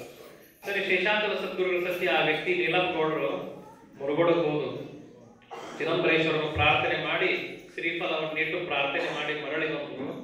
ಕೆಲವೇ ದಿವಸದ ನಂತರ ಆ ನೀಲಪ್ಪಗೌಡರ ಧರ್ಮ ಪತ್ನಿ ಗರ್ಭವತಿಯ ಮುದ್ದಾದ ಗಂಡ ಮಗುಗಳು. ಶೇಷಾಚಲ ಮಹಾರಾಜನ ಮಾತಿನಂತೆ ಅವನಿಗೆ ಚಿದಂಬರ ಅಂತ ಹೆಸರಿಟ್ಟು ಚಿದಂಬರ ಗೌಡರು ಅಂತ ಅವರಾದರು. ಮುಂದೆ ಆ ಮಗು ಬೆಳೆದು ದೊಡ್ಡವರಾದ್ಮೇಲೆ ನೀಲಪ್ಪಗೌಡರು ಹೇಳಿದ್ರು, ಇಲ್ಲ ಇನ್ನ ಪ್ರಪಂಚದ ವ್ಯವಹಾರ ಬೇಡ, ನಾನು ಅಗಡಿಗೆ ಹೋಗ್ತೇನೆ, ಶೇಷಾಚಲ ಮಹಾರಾಜನ ಜೊತೆ ಇದ್ದಲ್ಲಿ ಸದ್ಗುರು ಸೇವಾ ಮಾಡ್ತೇನೆ. ಅವರು ಗುತ್ತಲವನ್ನು ತ್ಯಾಗ ಮಾಡಿ ಬಂದು ಗುರು ಸೇವಾ ನಿಂತರು. ಎಷ್ಟು ಗುರು ಸೇವಾ ಅಂತಂದ್ರೆ ಹಗಲು ರಾತ್ರಿ ಶೇಷಾಚಲ ಮಹಾರಾಜರ ಮನಸ್ಸು ತೃಪ್ತಿ ಆಗುವಾಗ ಅವರು ಸೇವಾ ಮಾಡ್ತಿದ್ರು. ಯಾವುದೇ ನಾವೇನು ಮಾತ್ರ ಸದ್ಗುರು ಭಗವಂತನ ಕೃಪಾ ಅವರು ತೃಪ್ತಿ ಆಗುವಾಗ ನಡ್ಕೋಬೇಕಂತ ಮಹಾರಾಜ್ ಹೇಳ್ತಾರಲ್ಲ, ಹಂಗ ನೀಲಪ್ಪಗೌಡರು ಬಹಳ ಆನಂದದಿಂದ ಗುರು ಸೇವಾ ಮಾಡಿದ್ರು. ಅವ್ರಿಗೆ ವಯಸ್ಸ ಮರಳಿ ಅವರು ತಮ್ಮ ಮಕ್ಕಳು ಕರೀಲಿಕ್ಕೆ ಬಂದ್ರು, ಗುತ್ತಲಕ್ಕೆ ಬಂದ್ರು. ಸ್ವಲ್ಪ ದಿವಸ ಆದ್ಮೇಲೆ ನಿತ್ಯ ಸ್ವಾಮಿ ಧ್ಯಾನ ಮಾಡ್ತಿದ್ರು, ನಿತ್ಯ ಶೇಷಾಚಲ ಸದ್ಗುರುಗಳನ್ನು ಮನಸ್ಸನ್ನು ಸ್ಮರಣ ಮಾಡ್ತಿದ್ರು. ಒಂದ್ ದಿವಸ ಏನಾಗ್ತಂದ್ರೆ ಆ ನೀಲಪ್ಪಗೌಡರಿಗೆ ಬೆನ್ನಿನ ಮೇಲೆ ಒಂದು ಗುಂಡ ಗಾಯ, ಅದು ಎಷ್ಟು ತ್ರಾಸ ಮಾಡ್ಲಿಕ್ಕಂತಂದ್ರ ನೀಲಪ್ಪಗೌಡರು ಹೇಳಿದ್ರು, ನಾ ಇನ್ನೇನ್ ಕೆಲವೇ ದಿವಸ ಬದುಕ್ತೇನೆ, ನಂದೊಂದು ಇಚ್ಛಾ, ನಾ ಸದ್ಗುರುವಿನ ಚರಣವನ್ನ ಸ್ಪರ್ಶ ಮಾಡಿ ಆನಂದ ಪಟ್ಟು ನಾ ಮರಣ ಹೊಂತೇನೆ, ದಯಮಾಡಿ ಸ್ವಾಮಿನ ಕರ್ಕೊಂಡ್ಬರ್ರಿ ಅಗಡಿಗೆ ಹೋಗಿ ಅಂತ ಹೇಳಿ. ಅವ್ರು ಅಲ್ಲಿ ಮಾತಾಡ್ಲಿಕ್ಕತ್ತಾರ, ಇಲ್ಲಿ ಅಗಡಿ ಒಳಗೆ ಶೇಷಾಚಲ ಮಹಾರಾಜ್ ಹೇಳಿದ್ರು, ನೀಲಪ್ಪಗೌಡರು ಬಹಳ ಅನಾರೋಗ್ಯ ಆಗಿದಪ್ಪ, ಅವ್ರಿಗೆ ಹೇಳಿ ಕಳಿಸ್ತಾರ, ಚಕಡಿ ಬರ್ತದೆ ಈಗ ಸ್ವಲ್ಪ ಹೊತ್ತಿಗೆ ಅಂತ ಹೇಳಿದ್ರು. ಅವ್ರ ಮಾತು ಮುಗಿಯೋ ತರ ಗುತ್ತಲದಿಂದ ಅಗಡಿಗೆ ಚಕಡಿ ಬಂತು. ಶೇಷಾಚಲ ಮಹಾರಾಜರು ನಾರಾಯಣ ಭಗವಾನರ ಜೊತೆಗೆ ಚಕಡಿ ಒಳಗೆ ಕುತ್ಕೊಂಡು ಗುತ್ತಲ ಗ್ರಾಮಕ್ಕೆ ಬಂದರು. ಅವರ ಮನೆಯ ಹೊರಗಡೆ ಚಕಡಿ ಬಂದು ನಿಂತು, ಯಾರಿಗೆ ತನ್ನ ಆಹಾರದ ಮೇಲೆ ಲಕ್ಷ್ಯ ಇಲ್ಲ, ತನ್ನ ದೇಹದ ಮೇಲೆ ಲಕ್ಷ್ಯ ಇಲ್ಲ ಅಂತ ನೀಲಪ್ಪಗೌಡರು ಮನೆಯಿಂದ ತೆವಳ್ತಾ ಅಂಗಳಕ್ಕೆ ಬಂದ್ರು ಹೊರಗೆ. ಶೇಷಾಚಲ ಮಹಾರಾಜರ ಚಕಡಿಯಿಂದ ಕೆಳಗಿಳಿದ್ರು. ನೀಲಪ್ಪಗೌಡರು ದೀರ್ಘದಂಡ ನಮಸ್ಕಾರ ಹಾಕಿ ಶೇಷಾಚಲ ಸದ್ಗುರುಗಳ ಪಾದವನ್ನ ಮುಟ್ಟಿ ಸದ್ಗುರುಗಳ ಪಾದದ ಮೇಲೆ ಮರಣ ಆಯ್ತು. ಶೇಷಾಚಲ ಮಹಾರಾಜನಿಗೆ ಕನಿಕರ ಬಂತು. ನೋಡ್ರಿ, ಒಬ್ಬ ಸದ್ಗುರುವಿಗೆ ಕೃಪಾ ಬಂದು ಹೆಂಗ ಆಗ್ತದಂದ್ರ, ನೀಲಪ್ಪಗೌಡರ ಬಾಯಿಯೊಳಗ ಚಿದಂಬರೇಶ್ವರ ತೀರ್ಥವನ್ನ ಶೇಷಾಚಲ ಸದ್ಗುರುಗಳು ಹಾಕಿದ್ರು. ಮರಣೋನ್ಮುಖನಾಗಿರ್ತಕ್ಕಂಥ ನೀಲಪ್ಪಗೌಡರು ಎದ್ದು ಕೂತು ನಾರಾಯಣ ಭಗವಾನ್ ಎದುರು ಈ ಘಟನೆ ನಡೆದು. ಅವಾಗ ಶೇಷಾಚಲ ಮಹಾರಾಜ್ ಹೇಳಿದ್ರಿಲ್ಲ, ಮುಂದಿನ ಜನ್ಮದ 5 ವರ್ಷವನ್ನ ತೆಗೆದು ನೀನು ಈ ಜನ್ಮಕ್ಕೆ ಹಾಕೀನಿ, ನೀನು ಗುರುಸೇವಾ ಮಾಡೋದು ಬಹಳ ಅಂತ ಹೇಳಿದ್ರು. ಅಂತಹ ನೀಲಪ್ಪಗೌಡರು ಮುಂದೆ 5 ವರ್ಷಗಳ ಕಾಲ ಆ ಗುತ್ತಲದೊಳಗೆ ಬಾಳಿದ್ರು, ಗುರುಸೇವೆಯನ್ನ ಮಾಡಿದ್ರು.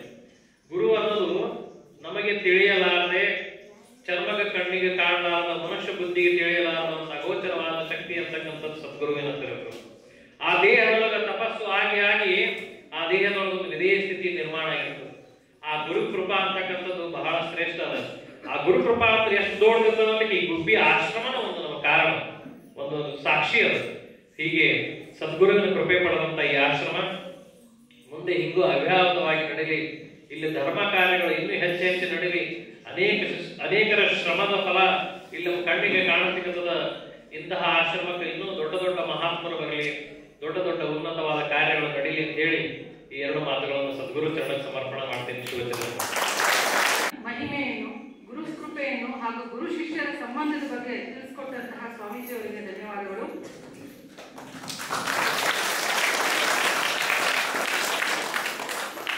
ಕೆಲಸವು ಗೌರವ ಹಾಗೂ ಜವಾಬ್ದಾರಿ ನಾಯಕತ್ವದ ಬುನಾದಿಯಾಗಿದೆ. ಹಾಗೆಯೇ ಆಶ್ರಮದ ಜವಾಬ್ದಾರಿಯನ್ನು ಹೊತ್ತಿರುವ ನಮ್ಮೆಲ್ಲರ ಪ್ರೀತಿಯ ಸತೀಸರ್ ಅಂದರೆ ಆಶ್ರಮದ ಮ್ಯಾನೇಜಿಂಗ್ ಟ್ರಸ್ಟಿಗಳಾದಂತಹ ಡಾಕ್ಟರ್ ಸಚ್ಚಿದಾನಂದ್ ಸರ್ ಅವರಿಗೆ ಕಾರ್ಯಕ್ರಮವನ್ನು ಉದ್ದೇಶಿಸಿ ಒಂದೆರಡು ಮಾತಾಡಬೇಕಂತ ಕೇಳ್ಕೊಳ್ತೀನಿ.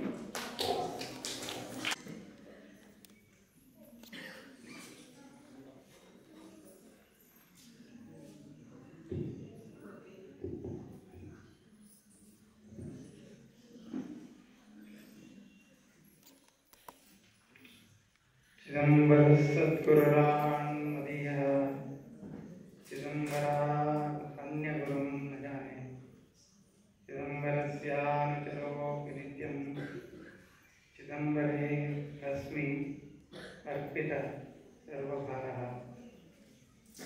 ಇದು ನಮ್ಮ ಗುರುಗಳು ನಮ್ಗೆ ಕಲಿಸಿದೆ. ಅದು ತುಂಬ ಮಾರ್ಮಿಕವಾದದ್ದು.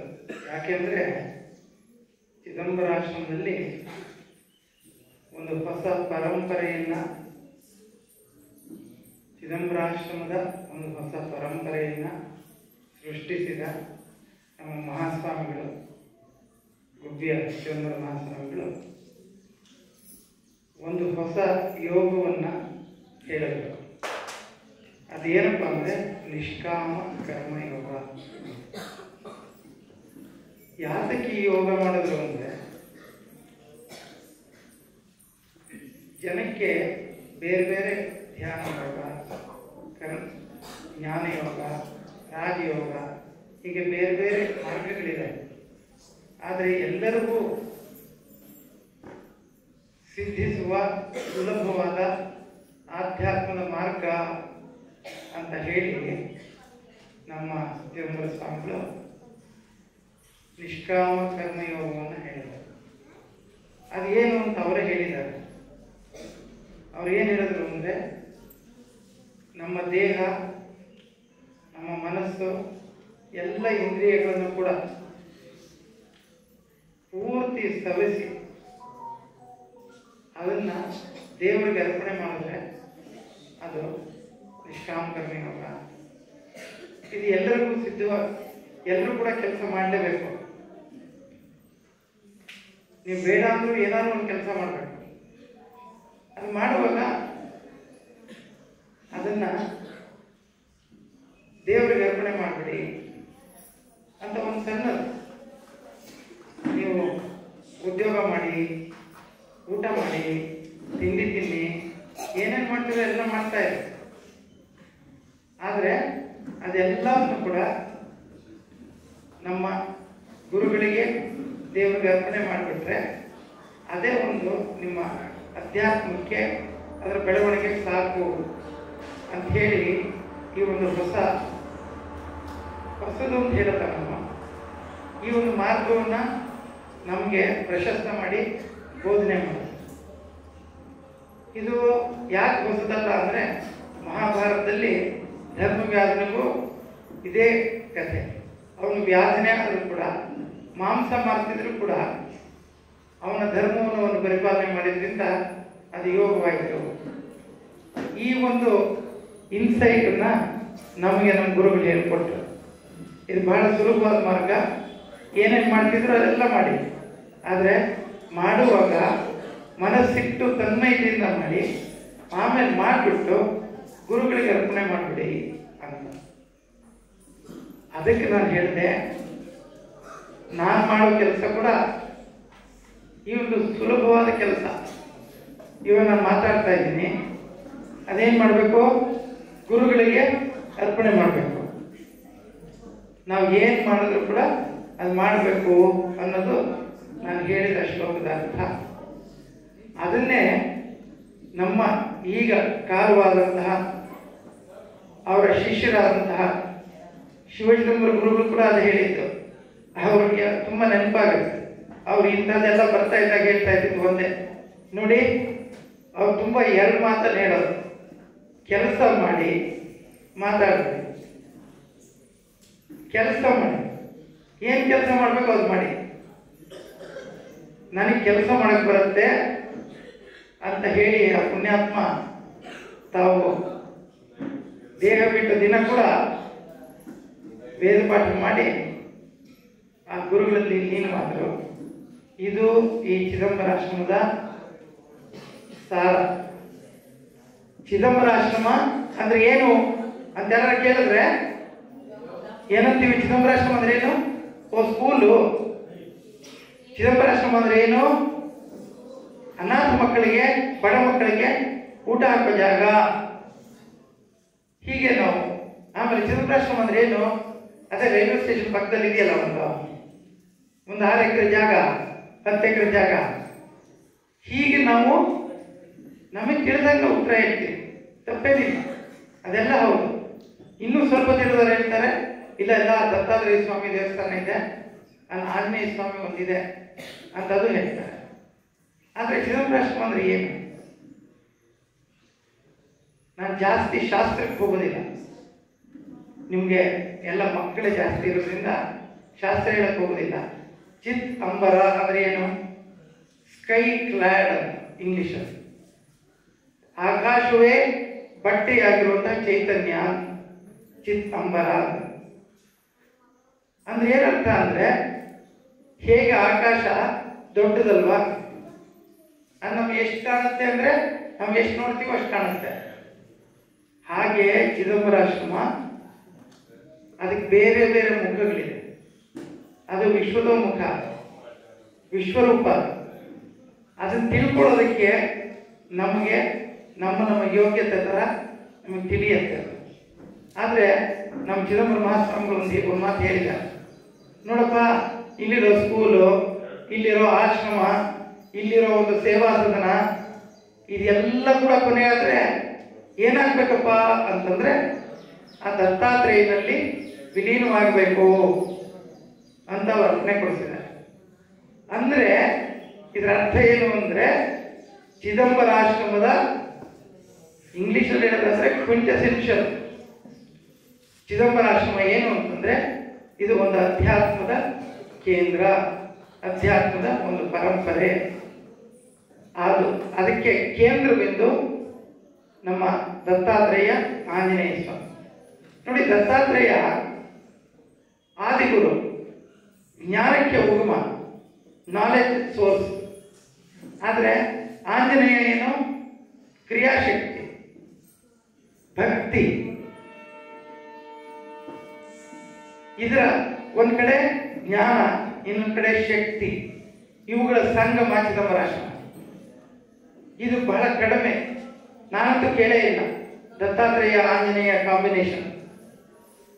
ನಮ್ಮಲ್ಲೇ ಜ್ಞಾನ ಮತ್ತೆ ಕೆಲಸ, ಶಕ್ತಿ, ಇದರಿಂದ ಬರೋದು ನಿಷ್ಕಾಮವಾದ ಕರ್ಮಯೋಗ.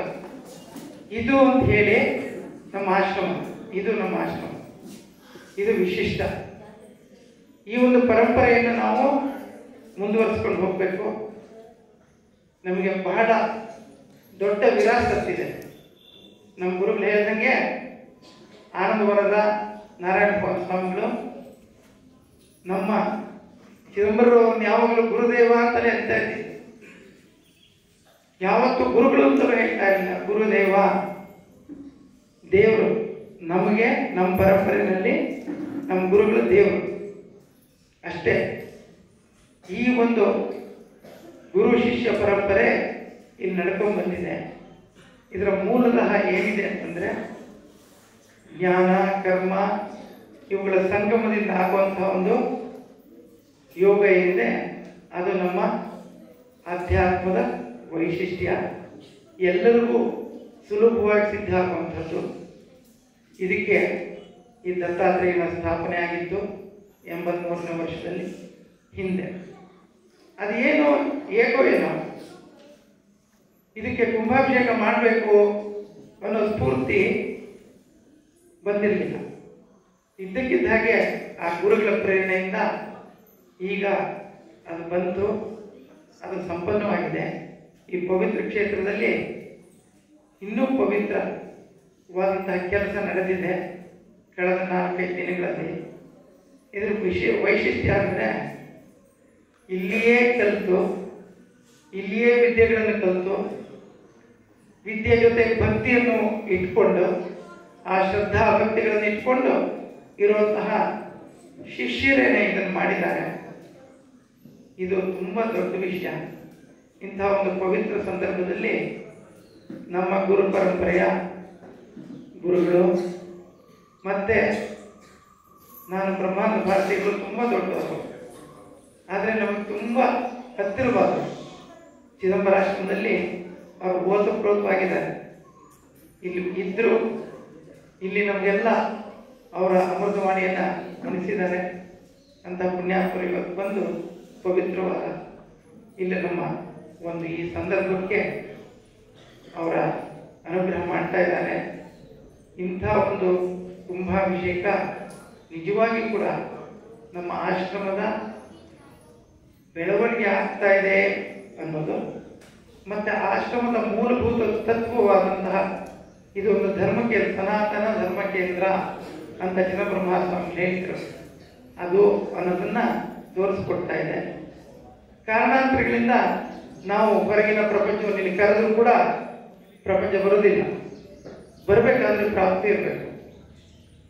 ಈ ಪವಿತ್ರವಾದ ಒಂದು ಸಂದರ್ಭಕ್ಕೆ ಭಾಗವಹಿಸಬೇಕು ಅಂತಂದರೆ ಅವರಿಗೆ ಸುಕೃತ ಇರಬೇಕು, ಪುಣ್ಯ ಇರಬೇಕು. ಆ ಒಂದು ಭಾಗ್ಯ ನಿಮಗೆಲ್ಲರಿಗೂ ಇದೆ.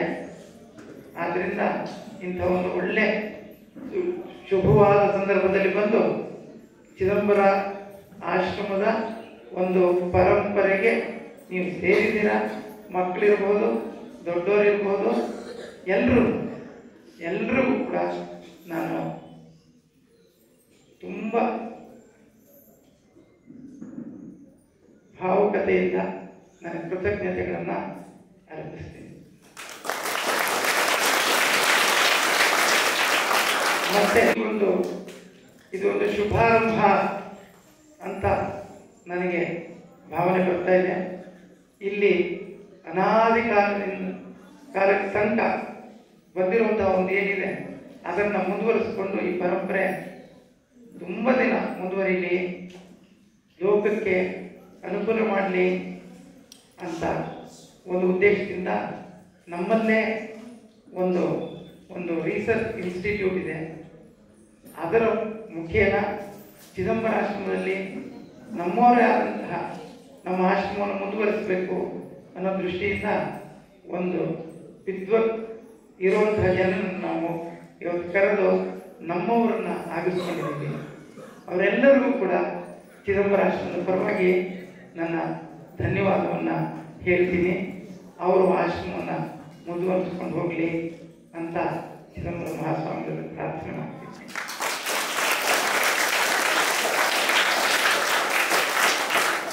ಇನ್ನು ಒಂದೇ ಮಾತು, ಈ ಪರಂಪರೆ ಮುಂದುವರಿಯಂತ ಈ ಕಾಲದಲ್ಲಿ ಇವಾಗ ದುಡ್ಡಿಗೆ ಬೆಲೆ, ಅಧಿಕಾರಕ್ಕೆ ಬೆಲೆ,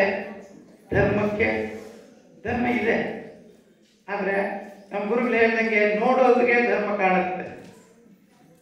ದೃಷ್ಟಿ ಜ್ಞಾನಮಯಂ ಕೃತ್ವ ಪಶ್ಯೇತ್ ಬ್ರಹ್ಮಮಯಂ ಜಗತ್ ಅಂತ ನಮ್ಮ ಸ್ವಾಮಿ ಬರೆಸಿದ್ದಾರೆ. ಮಕ್ಕಳು ಯಾವಾಗಲಾದ್ರೂ ನೋಡ್ಬೋದಂತ. ಅಂದ್ರೆ ಏನಪ್ಪ ಅಂದರೆ ನಮ್ಮ ದೃಷ್ಟಿ ಜ್ಞಾನಮಯವಾದರೆ ಎಲ್ಲೆಲ್ಲೂ ನಮಗೆ ಆ ಭಗವಂತ ಕಾಣಿಸ್ತಾನೆ ಅಂತ. ಅದು ಆಗಬೇಕು.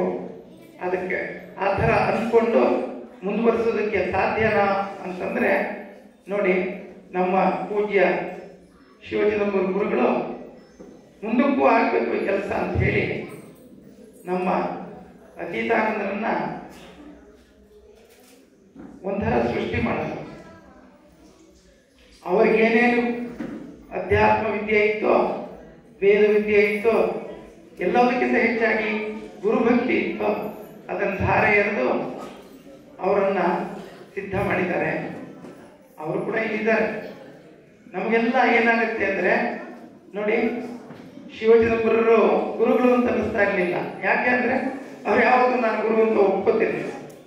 ಹಾಗೇನೆ ನಮಗೆ ಸಾಯಿವರ್ಧನ ಅಂತ ಪರಿಚಯವಾದರೂ ಕೂಡ ಆ ಹುಡುಗ ಆಶ್ರಮಕ್ಕೆ ಬಂದು ಪೂರ್ತಿ ಋಗ್ವೇದವನ್ನು ಕಲಿತು ಶಿವಚಿದಂಬರ ಗುರುಗಳಿಂದಲೇ ಹಗಲು ರಾತ್ರಿ ಅವ್ರ ಜೊತೆ ಇದ್ದು ಅವರಿಂದ ಮಂತ್ರೋಪದೇಶ ಪಡೆದು ರಹಸ್ಯವಾದ ದತ್ತಕಲ್ಪ, ದತ್ತತಂತ್ರ ಇದನ್ನ ಹೆಚ್ಚು ಪ್ರಚಾರದಲ್ಲಿಲ್ಲ, ಅದರ ಉಪದೇಶ ಪಡ್ಕೊಂಡು ಅದರಿಂದ ಇವತ್ತು ಕುಂಭಾಭಿಷೇಕವನ್ನು ಮಾಡುವ ಸ್ಥಿತಿನಲ್ಲಿ ಬಂದು, ಹಾಗೆ ಶ್ರೀವಿದ್ಯೆಯನ್ನು ಕೂಡ ಮಹಾದೀಕ್ಷೆ ತಗೊಂಡು ತಮ್ಮನ್ನು ತಾವು ಆಶ್ರಮಕ್ಕೆ ಅರ್ಪಣೆ ಮಾಡ್ಕೊಂಡಿದ್ದಾನೆ. ನನಗೆ ಇವಾಗ ಏನಾಗುತ್ತೆ ಅಂದರೆ, ನಮಗೇನಾಗುತ್ತೆ, ಸಣ್ಣ ಹುಡುಗನಾಗಿ ನೋಡಿದಾಗ ಅವರ ಮಹತ್ವ ನಮ್ಗೆ ಅರ್ಥ ಆಗಲ್ಲ. ತ್ಯಾಗದ ಮಹತ್ವ ಅರ್ಥ ಆಗಬೇಕಾದ್ರೆ ನಾವು ತ್ಯಾಗಿಗಳಾಗಿರ್ತೀವಿ ಮಾತ್ರ. ನಾವು ಬರೀ ದುಡ್ಡು ಅಧಿಕಾರ ಅಂತಂದ್ರೆ ಹಿಂಭಾಗದಲ್ಲಿ ಹೋಗ್ತಿದ್ದೀವಿ.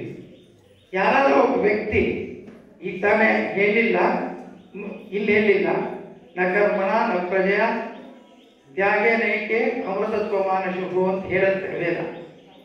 ಈ ವೇದ ಹೇಳುತ್ತೆ ದಿಟ್ಟ. ಅದನ್ನು ಸಾಧನೆ ಮಾಡಿದವರು ಚಿದಂಬರ ಮಹಾಸ್ವಾಮಿಗಳು. ನಂತರ ಕರ್ಮಯೋಗ ಮಾಡಿ 93 ವರ್ಷ ಜೀವ ಸೋಲಿಸಿದ ಶಿವಚಿದಂಬರ ಗುರುಗಳು. ಅವ್ರ ನಮ್ಮ ತಂದೆ, ಹಾಗೆ ಅವ್ರು ತುಂಬ ಜನಕ್ಕೆ ತಂದೆ. ಅವರು ಇಲ್ಲಿ ಯಾರ್ಯಾರು ಹೋದ್ರೋ, ಯಾರ್ಯಾರು ಮಕ್ಕಳು ಬಂದರು ಅವ್ರಿಗೆಲ್ಲರಿಗೂ ತಂದೇನೆ. ಅಂಥ ಪುಣ್ಯಾತ್ಮರು ಇವರನ್ನು ಸಿದ್ಧ ಮಾಡಿ, ಅವ್ರ ಮನಸ್ಸನ್ನು ಸಿದ್ಧ ಮಾಡೋದಿದೆಯಲ್ಲ ಕಷ್ಟ. ಅದು ಮಾಡಿ ಹೋಗಿದ್ದಾರೆ. ಆದ್ದರಿಂದ ಈ ಒಂದು ಗುರು ಶಿಷ್ಯ ಪರಂಪರೆ ಚಿದಂಬರಾಶ್ರಮದಲ್ಲಿ ನಡ್ಕೊಂಡು ಹೋಗುತ್ತೆ. ಯಾಕೆಂದ್ರೆ ಧರ್ಮದಲ್ಲಿ ಪ್ರವೃತ್ತಿ ಜನ ಕಡಿಮೆ ಆಗ್ತಾ ಇದ್ರು ಕೂಡ ಧರ್ಮ ನಾಶ ಆಗೋದಿಲ್ಲ. ಯಾಕಂದ್ರೆ ಧರ್ಮ ಹೋದರೆ ಜೀವನ ಇಲ್ಲ, ಅದು ಮುಂದುವರಿಯುತ್ತೆ.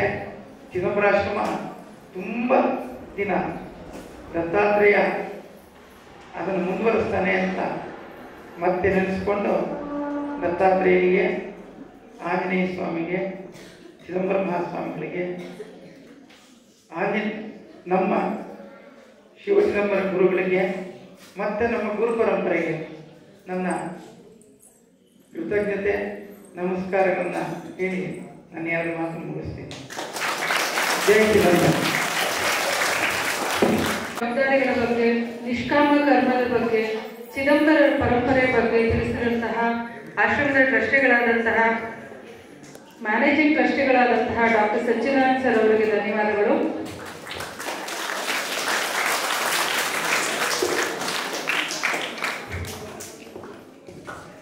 ಸ್ವಾಮೀಜಿಯವರ ಅನುಗ್ರಹ ಭಾಷಣಕ್ಕೆ ಮುಂಚೆ ಮೊದಲು ಕಾರ್ಯಕ್ರಮಕ್ಕೆ ಆಗಮಿಸಿರುವಂಥವ್ರಿಗೆಲ್ಲರಿಗೂ ಕೂಡ ವಂದನಾರ್ಪಣೆಯನ್ನ ಬಯಸಕ್ಕೆ ಇಷ್ಟಪಡ್ತೇನೆ. ದಿವ್ಯ ಸಾನ್ನಿಧ್ಯವನ್ನು ವಹಿಸಿರುವಂತಹ ಶ್ರೀ ಶ್ರೀ ಬ್ರಹ್ಮಾನಂದ ಭಾರತಿ ಸ್ವಾಮಿಗಳವರು ಉತ್ತರ ಕನ್ನಡ ಜಿಲ್ಲೆ ರಾಜಾರಾಮ ಆಶ್ರಮದೊಳಗೆ ಆಗಮಿಸಿದ್ದಾರೆ. ಅವರಿಗೆ ನಮ್ಮ ಆಶ್ರಮದ ಪರವಾಗಿ ವಂದನೆಗಳನ್ನು ಅರ್ಪಿಸ್ತಾ ಇದ್ದೇನೆ. ಹಾಗೆ ಶ್ರೀ ಶ್ರೀ ವಿಶ್ವನಾಥ ಚಕ್ರವರ್ತಿ ಸ್ವಾಮಿಗಳು ಆನಂದವನ ಅಗಡಿ ಹಾವೇರಿ ಜಿಲ್ಲೆ ಈ ಕಾರ್ಯಕ್ರಮಕ್ಕೆ ಆಗಮಿಸಿದ್ದಾರೆ. ಅವರಿಗೂ ಕೂಡ ನಾನು ಹೃತ್ಪೂರ್ವಕವಾಗಿ ವಂದನೆಗಳನ್ನು ಸಲ್ಲಿಸ್ತಾ ಇದ್ದೇನೆ. ವಹಿಸಿರುವಂತಹ ಡಾಕ್ಟರ್ ಸಚ್ಚಿದಾನಂದ ಶರ್ಮಾರವರು ಮ್ಯಾನೇಜಿಂಗ್ ಟ್ರಸ್ಟಿ ಶ್ರೀ ಚಿದಂಬರಾಶ್ರಮ ಗುಬ್ಬಿ ಈ ಕಾರ್ಯಕ್ರಮಕ್ಕೆ ಆಗಮಿಸಿದ್ದಾರೆ. ಇವರಿಗೂ ಕೂಡ ನಾನು ವಂದನೆಗಳನ್ನು ಸಲ್ಲಿಸ್ತಾ ಇದ್ದೇನೆ. ಆಶ್ರಮದ ಗುರುಗಳಾದಂತಹ ಶ್ರೀ ಅತೀತಾನಂದನಾಥರು ಕೂಡ ಈ ಕಾರ್ಯಕ್ರಮಕ್ಕೆ ಆಗಮಿಸಿದ್ದಾರೆ. ಅವರಿಗೂ ಕೂಡ ನಾನು ವಂದನೆಗಳನ್ನು ಸಲ್ಲಿಸ್ತಾ ಇದ್ದೇನೆ. ಸೇವಾಸದನ ಶಿಕ್ಷಣ ಸಂಸ್ಥೆಯ ಕಾರ್ಯದರ್ಶಿಗಳಾದಂತಹ ಶ್ರೀ ಲಕ್ಷ್ಮೀಕಾಂತ್ ಅವರು ಕೂಡ ಈ ಕಾರ್ಯಕ್ರಮಕ್ಕೆ ಆಗಮಿಸಿದ್ದಾರೆ. ಅವರಿಗೂ ಕೂಡ ನಾನು ವಂದನೆಗಳನ್ನು ಅರ್ಪಿಸ್ತಾ ಇದ್ದೇನೆ. ಹಾಗೆ ಕಾರ್ಯಕ್ರಮದಲ್ಲಿ ಸನ್ಮಾನವನ್ನು ಸ್ವೀಕರಿಸಿದಂತಹ ಶ್ರೀಯುತ ಪ್ರಫುಲ್ಲ ಭಟ್ ಅವರು ಜ್ಯೋತಿಷ್ಯ ಶಾಸ್ತ್ರದಲ್ಲಿ ಪಾಂಡಿತ್ಯವನ್ನು ಹೊಂದಿದ್ದಾರೆ. ಅವರು ಕೂಡ ಈ ಕಾರ್ಯಕ್ರಮಕ್ಕೆ ಆಗಮಿಸಿದ್ದಾರೆ. ಅವರಿಗೂ ಕೂಡ ವಂದನೆಗಳನ್ನು ಅರ್ಪಿಸ್ತಾ ಇದ್ದೇನೆ. ಹಾಗೆ ಸನ್ಮಾನವನ್ನು ಸ್ವೀಕರಿಸಿದಂತಹ ವೇದಬ್ರಹ್ಮ ಶ್ರೀ ಪ್ರಮೋದ ಶಂಕರ್ ಭಟ್ರು ಕೂಡ ಆಗಮಿಸಿದ್ದಾರೆ. ಅವರಿಗೂ ಕೂಡ ನಾನು ವಂದನೆಗಳನ್ನ ಅರ್ಪಿಸ್ತಾ ಇದ್ದೇನೆ.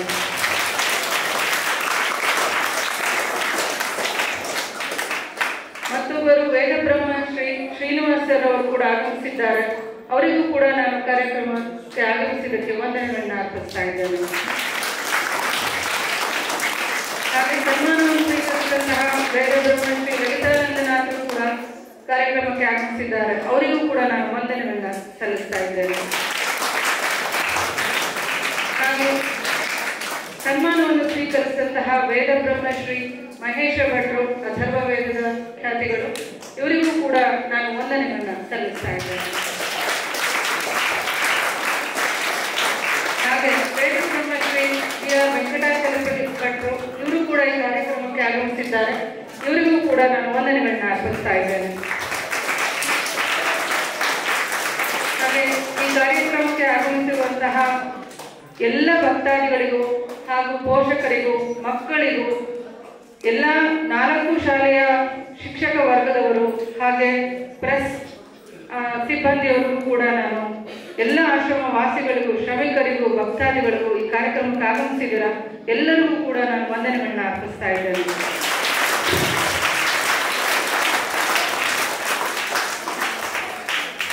ಹಾಗೆ ದಿವ್ಯ ಸಾನ್ನಿಧ್ಯ ವಹಿಸಿರುವಂತಹ ಶ್ರೀ ಶ್ರೀ ಬ್ರಹ್ಮಾನಂದ ಭಾರತಿ ಸ್ವಾಮಿಗಳು ಈ ಕಾರ್ಯಕ್ರಮ ಉದ್ದೇಶಿಸಿ ಮಾತಾಡಬೇಕಂತ ಕೇಳ್ತೀನಿ. ನಾನು ಹೇಳ್ಕೊಡ್ತೇನೆ, ಅನುಸರಿಸಿ ಹೇಳಿದೆ ಸರ್. ಜಯ ಜಯ ರಾಮ ಜಾನಕಿ ರಾಮ,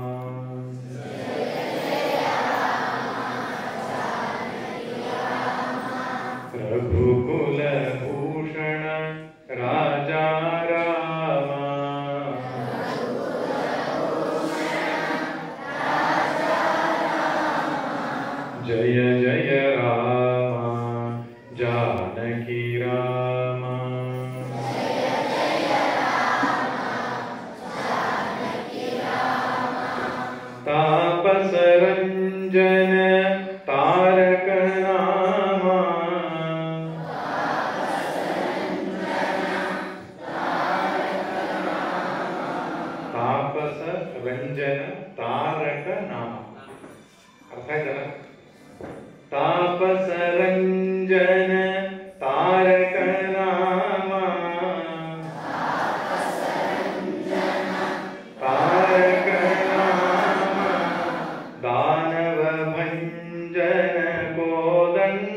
ರಾಮ.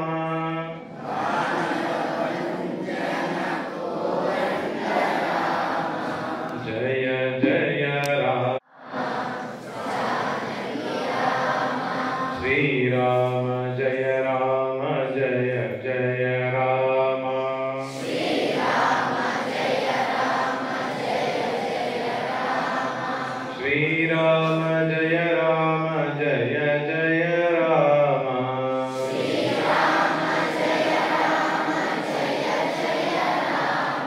ಶ್ರೀರಾಮ ಜಯ ರಾಮ ಜಯ ಜಯ ರಾಮ.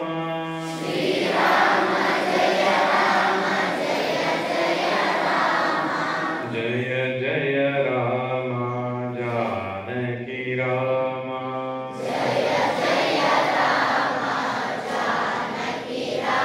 बोलिए सीतापति श्री रामचंद्र भगवान की. वीर मारुति गंभीर मारुति.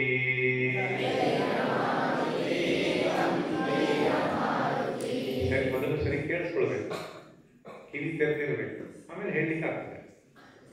ವೀರ ಮಾರುತಿ ಗಂಭೀರ ಮಾರುತಿ.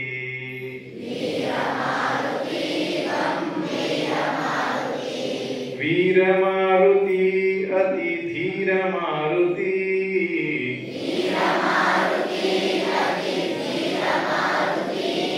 गीत मारुति संगीत मारुति.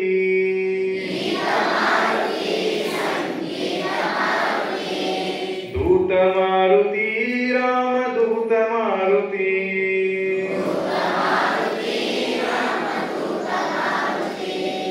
भक्त मारुति परम भक्त मारुति.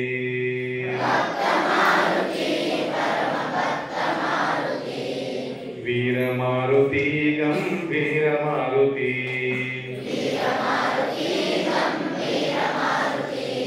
वीर मारुति अति धीर मारुति.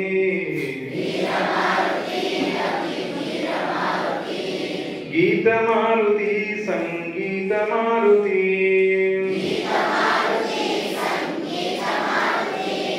दूत मारुति राम दूत मारुति.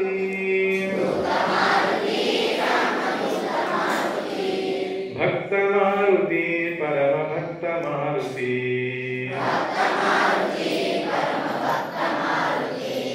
भक्त मारुति परम भक्त मारुति. पवन सुत हनुमान की ಜೈ ಅಂತ ಜೋರಾಗಿ ಊಟ ಆಗಿದೆಲ್ಲ, ಊಟ ಆಗಿದೆ.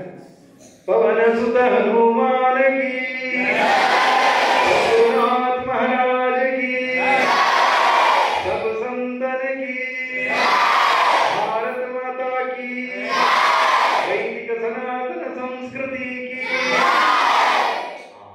ಊಟ ಸರಿ ಆಗಿದೆ. ಈ ಊಟ ಆದ್ಮೇಲೆ ಸತ್ಸಂಗ ಪ್ರವಚನ ಇಟ್ಕೊಂಡು ಬಹಳ ಕಷ್ಟ ಅಲ್ಲ. ಕಣ್ಣು ತೆರೆದಿದ್ದಾಗ ಕಾಣಿಸುತ್ತೆ, ಒಳಗೆ ನಿದ್ದೆ ನಡೀತಾ ಇರುತ್ತೆ. ಹಾಗೆ ಎಲ್ಲರೂ ಒಂದು 10 ನಿಮಿಷ ಸುಮ್ಮನೆ ಕೂತ್ಕೊಂಡು ಕೇಳ್ತೀರ? 10 ನಿಮಿಷ.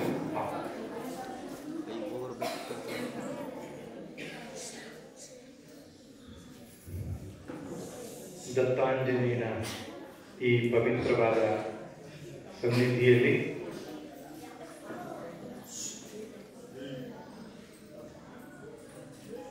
ಬ್ರಹ್ಮಕಲಶ ಉತ್ಸವೋಪಾದಿಯಲ್ಲಿ ನಡೆದಿರುವಂಥದ್ದು ಬಹಳ ಸಂತೋಷದ ವಿಷಯ. ಮಕ್ಕಳು ಸುಮ್ಮನೆ ಕೂತ್ಕೊಂಡ್ರೆ ನಾನು 10 ನಿಮಿಷದಲ್ಲಿ ಮುಗಿಸ್ತೇನೆ, ಇಲ್ಲಿ 1 ಗಂಟೆ ಕೂರಿಸ್ತೇನೆ. ಸುಮ್ಮನೆ ಕೂತ್ಕೊಂಡ್ರೆ 10 ನಿಮಿಷದಲ್ಲಿ ಮುಗಿಸ್ತೇನೆ, ಮಾತಾಡಿದ್ರೆ 1 ಗಂಟೆ ಪ್ರವಚನ ಮಾಡ್ತೇನೆ. ಅಡ್ಡಿಲ್ವಾ? ಸುಮ್ಮನೆ ಕೂತ್ಕೋಬೇಕು, 10 ನಿಮಿಷ ಮುಗಿಸ್ತೇನೆ. ಓಕೆ?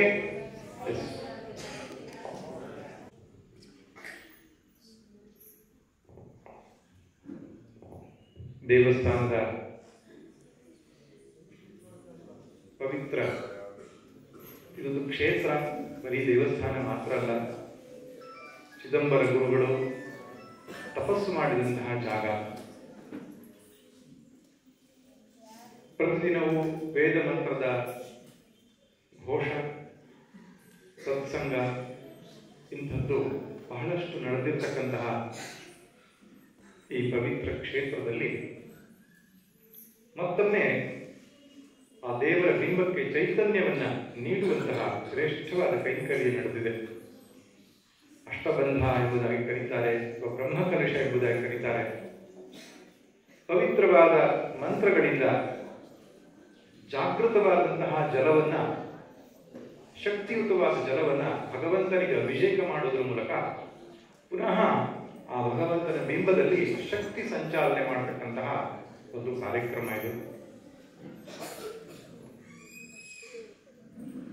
ಅತ್ಯಂತ ನಿರ್ವಿಘ್ನವಾಗಿ ಪಾಠಶಾಲೆಯ ವಿದ್ಯಾರ್ಥಿಗಳಿಂದಲೇ ಈ ಕೈಂಕರ್ಯ ಸಂಪನ್ನಗೊಂಡಿರುವಂಥದ್ದು ಬಹಳ ಸಂತೋಷದ ವಿಷಯ.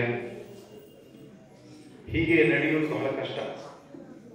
ಪಾಠಶಾಲೆಯ ವಿದ್ಯಾರ್ಥಿಗಳಿಗೆ ಅದೊಂದು ಟ್ರೈನಿಂಗ್ ಕೊಟ್ಟು ಅವರಿಗೊಂದು ಮಾರ್ಗದರ್ಶನ ಮಾಡಿ ಅವರ ಹಸ್ತದಿಂದಲೇ ಅವರ ಆರಾಧ್ಯ ದೈವವನ್ನ ಪುನಃ ಪ್ರತಿಷ್ಠಾಪನೆ ಮಾಡತಕ್ಕಂತಹ ಕೆಲಸ ಬಹಳ ಅಪರೂಪದ ವಿಷಯ. ಈ ಎಲ್ಲ ಕ್ರೆಡಿಟ್ ಅಂತ ನಾವೇನು ಹೇಳ್ತೇವೋ ನಮ್ಮ ಅತೀತಾನಂದರು, ಸಾಯಿವರ್ಧನ ಅವರು ಮತ್ತು ಅವರ ಬಳಗಕ್ಕೆ ಅದು ಸಲ್ಲಬೇಕು. ಆದ್ದರಿಂದ ಒಂದು ಕೃತಜ್ಞತೆಯ ಕರತಾಳವನ್ನು ನಾವು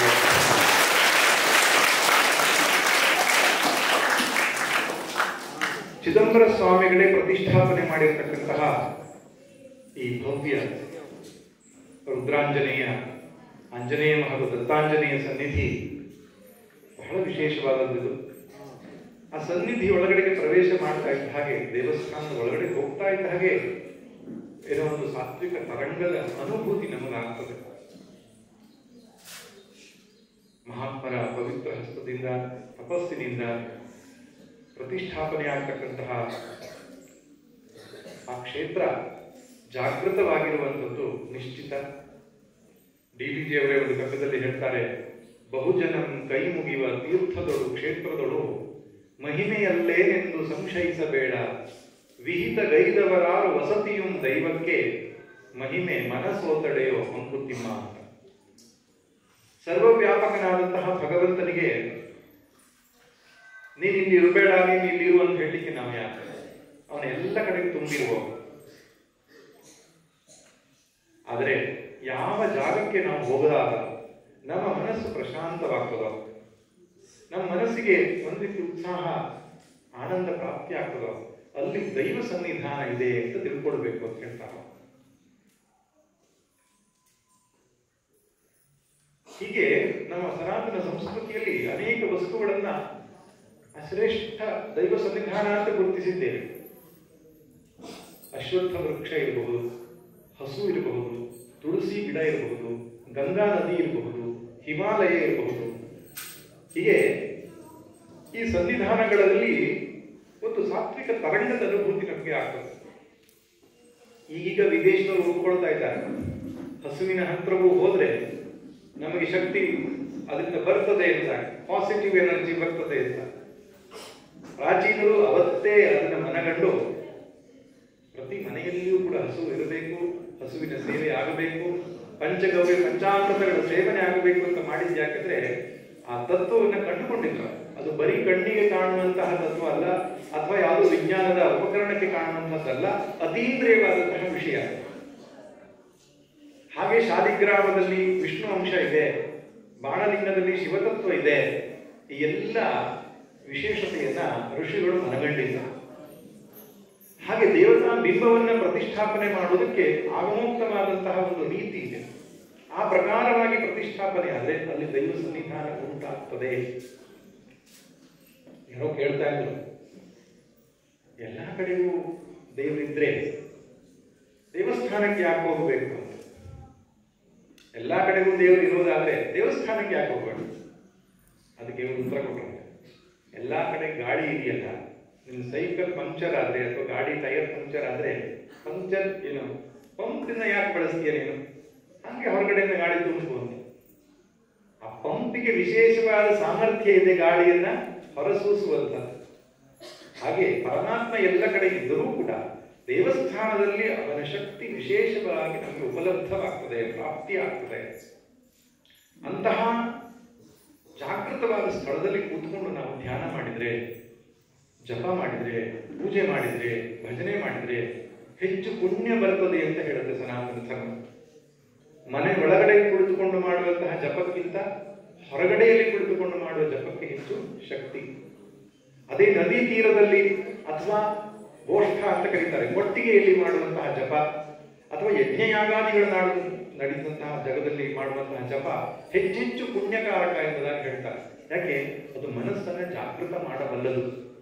ದೇಶ ಮತ್ತು ಕಾಲಗಳು ನಮ್ಮ ಮನಸ್ಸಿನ ಮೇಲೆ ಪ್ರಭಾವ ಬೀರಬಲ್ಲದು. ಅದಕ್ಕೆ ಅಮಾವಾಸ್ಯೆ, ಹುಣ್ಣಿಮೆ, ಗ್ರಹಣ ಕಾಲ ಅಂತಹ ಪರ್ವಕಾಲಗಳನ್ನು ಹೇಳ್ತಾರೆ. ಹಾಗೂ ವಿಶೇಷ ಸ್ಥಾನಗಳನ್ನು ಹೇಳ್ತಾರೆ. ಕುರುಕ್ಷೇತ್ರ ಇರಬಹುದು, ಗಂಗಾ ನದಿ ತೀರ ಇರಬಹುದು, ಪ್ರಯಾಗ ಅಂತ ನದಿ ಸಂಗಮವಾಗಿರತಕ್ಕಂತಹ ಕ್ಷೇತ್ರಗಳು. ಜಾಗ ಮತ್ತು ಕಾಲ ನಮ್ಮ ಮನಸ್ಸಿನ ಮೇಲೆ ಪ್ರಭಾವ ಬೀರುತ್ತದೆ. ಆದ್ದರಿಂದ ವಿಶೇಷವಾದಂತಹ ಸಾತ್ವಿಕ ತರಂಗಗಳನ್ನು ಒಳಗೊಂಡಂತಹ ದೇವಸ್ಥಾನಗಳ ಸನ್ನಿಧಿಯಲ್ಲಿ ನಾವು ಮಾಡತಕ್ಕಂತಹ ಪ್ರಾರ್ಥನೆ ಭಗವಂತನಿಗೆ ಬೇಗ ಮುಟ್ಟುತ್ತದೆ ಎನ್ನುವ ಕಾರಣಕ್ಕೆ ಅಲ್ಲಲ್ಲಿ ಇಂತಹ ಪವಿತ್ರ ಕ್ಷೇತ್ರಗಳನ್ನು ಸ್ಥಾಪನೆ ಮಾಡಿದ್ದಾರೆ. ಇದು ಬರೀ ಶ್ರದ್ಧಾ ಕೇಂದ್ರಗಳಷ್ಟೇ ಅಲ್ಲ, ಅನ್ಯಮತೀಯರಿಗೆ ಪ್ರಾರ್ಥನೆ ಮಾಡಲಿಕ್ಕೆ ಒಂದು ಜಾಗ ಇದ್ರೆ ಸಾಕು. ಸುಮ್ಮನೆ ಯಾವುದೇ ಜಾಗ ಆದರೂ ಹೋಗಿ ಅವರು ಪ್ರಾರ್ಥನೆ ಮಾಡ್ತಾರೆ. ಆದರೆ ಹಿಂದೂ ಸನಾತನ ಧರ್ಮದವರು ಅತೀಂದ್ರಿಯವಾದ ಶಕ್ತಿಯಿಂದ ಅದನ್ನು ಕಂಡುಕೊಂಡಿದ್ದಾರೆ. ಆ ಜಾಗದಲ್ಲಿ ಏನು ಸಾತ್ವಿಕ ತರಂಗಗಳಿದ್ರೆ ನಮ್ಮ ಮನಸ್ಸು ಬೇಗ ಜಾಗೃತವಾಗಿ ಉನ್ನತ ಭೂಮಿಕೆಗೆ ಹೋಗ್ತದೆ, ಯೋಗ ಸ್ಥಿತಿಗೆ ಹೋಗ್ತದೆ ಎನ್ನುವುದನ್ನು ಕಂಡುಕೊಂಡಿದ್ದಾರೆ. ಆದ್ದರಿಂದ ನಿತ್ಯ ಅನುಷ್ಠಾನಗಳನ್ನು ಮಾಡ್ತಾ ಇದ್ರೂ ಕೂಡ ಕಾಲಕ್ರಮದಲ್ಲಿ ಅದು ಶಕ್ತಿ ಹ್ರಾಸವಾಗ್ತಾ ಹೋಗ್ತದೆ. ಅದಕ್ಕೆ ಪುನಃ ಶಕ್ತಿ ಸಂಚಯನ ಮಾಡತಕ್ಕಂತಹ, ಶಕ್ತಿ ತುಂಬುವಂತಹ ಕೆಲಸ 12 ವರ್ಷಗಳಿಗೊಮ್ಮೆ ಮಾಡುವಂತಹ ಒಂದು ಪದ್ಧತಿ ಇದೆ.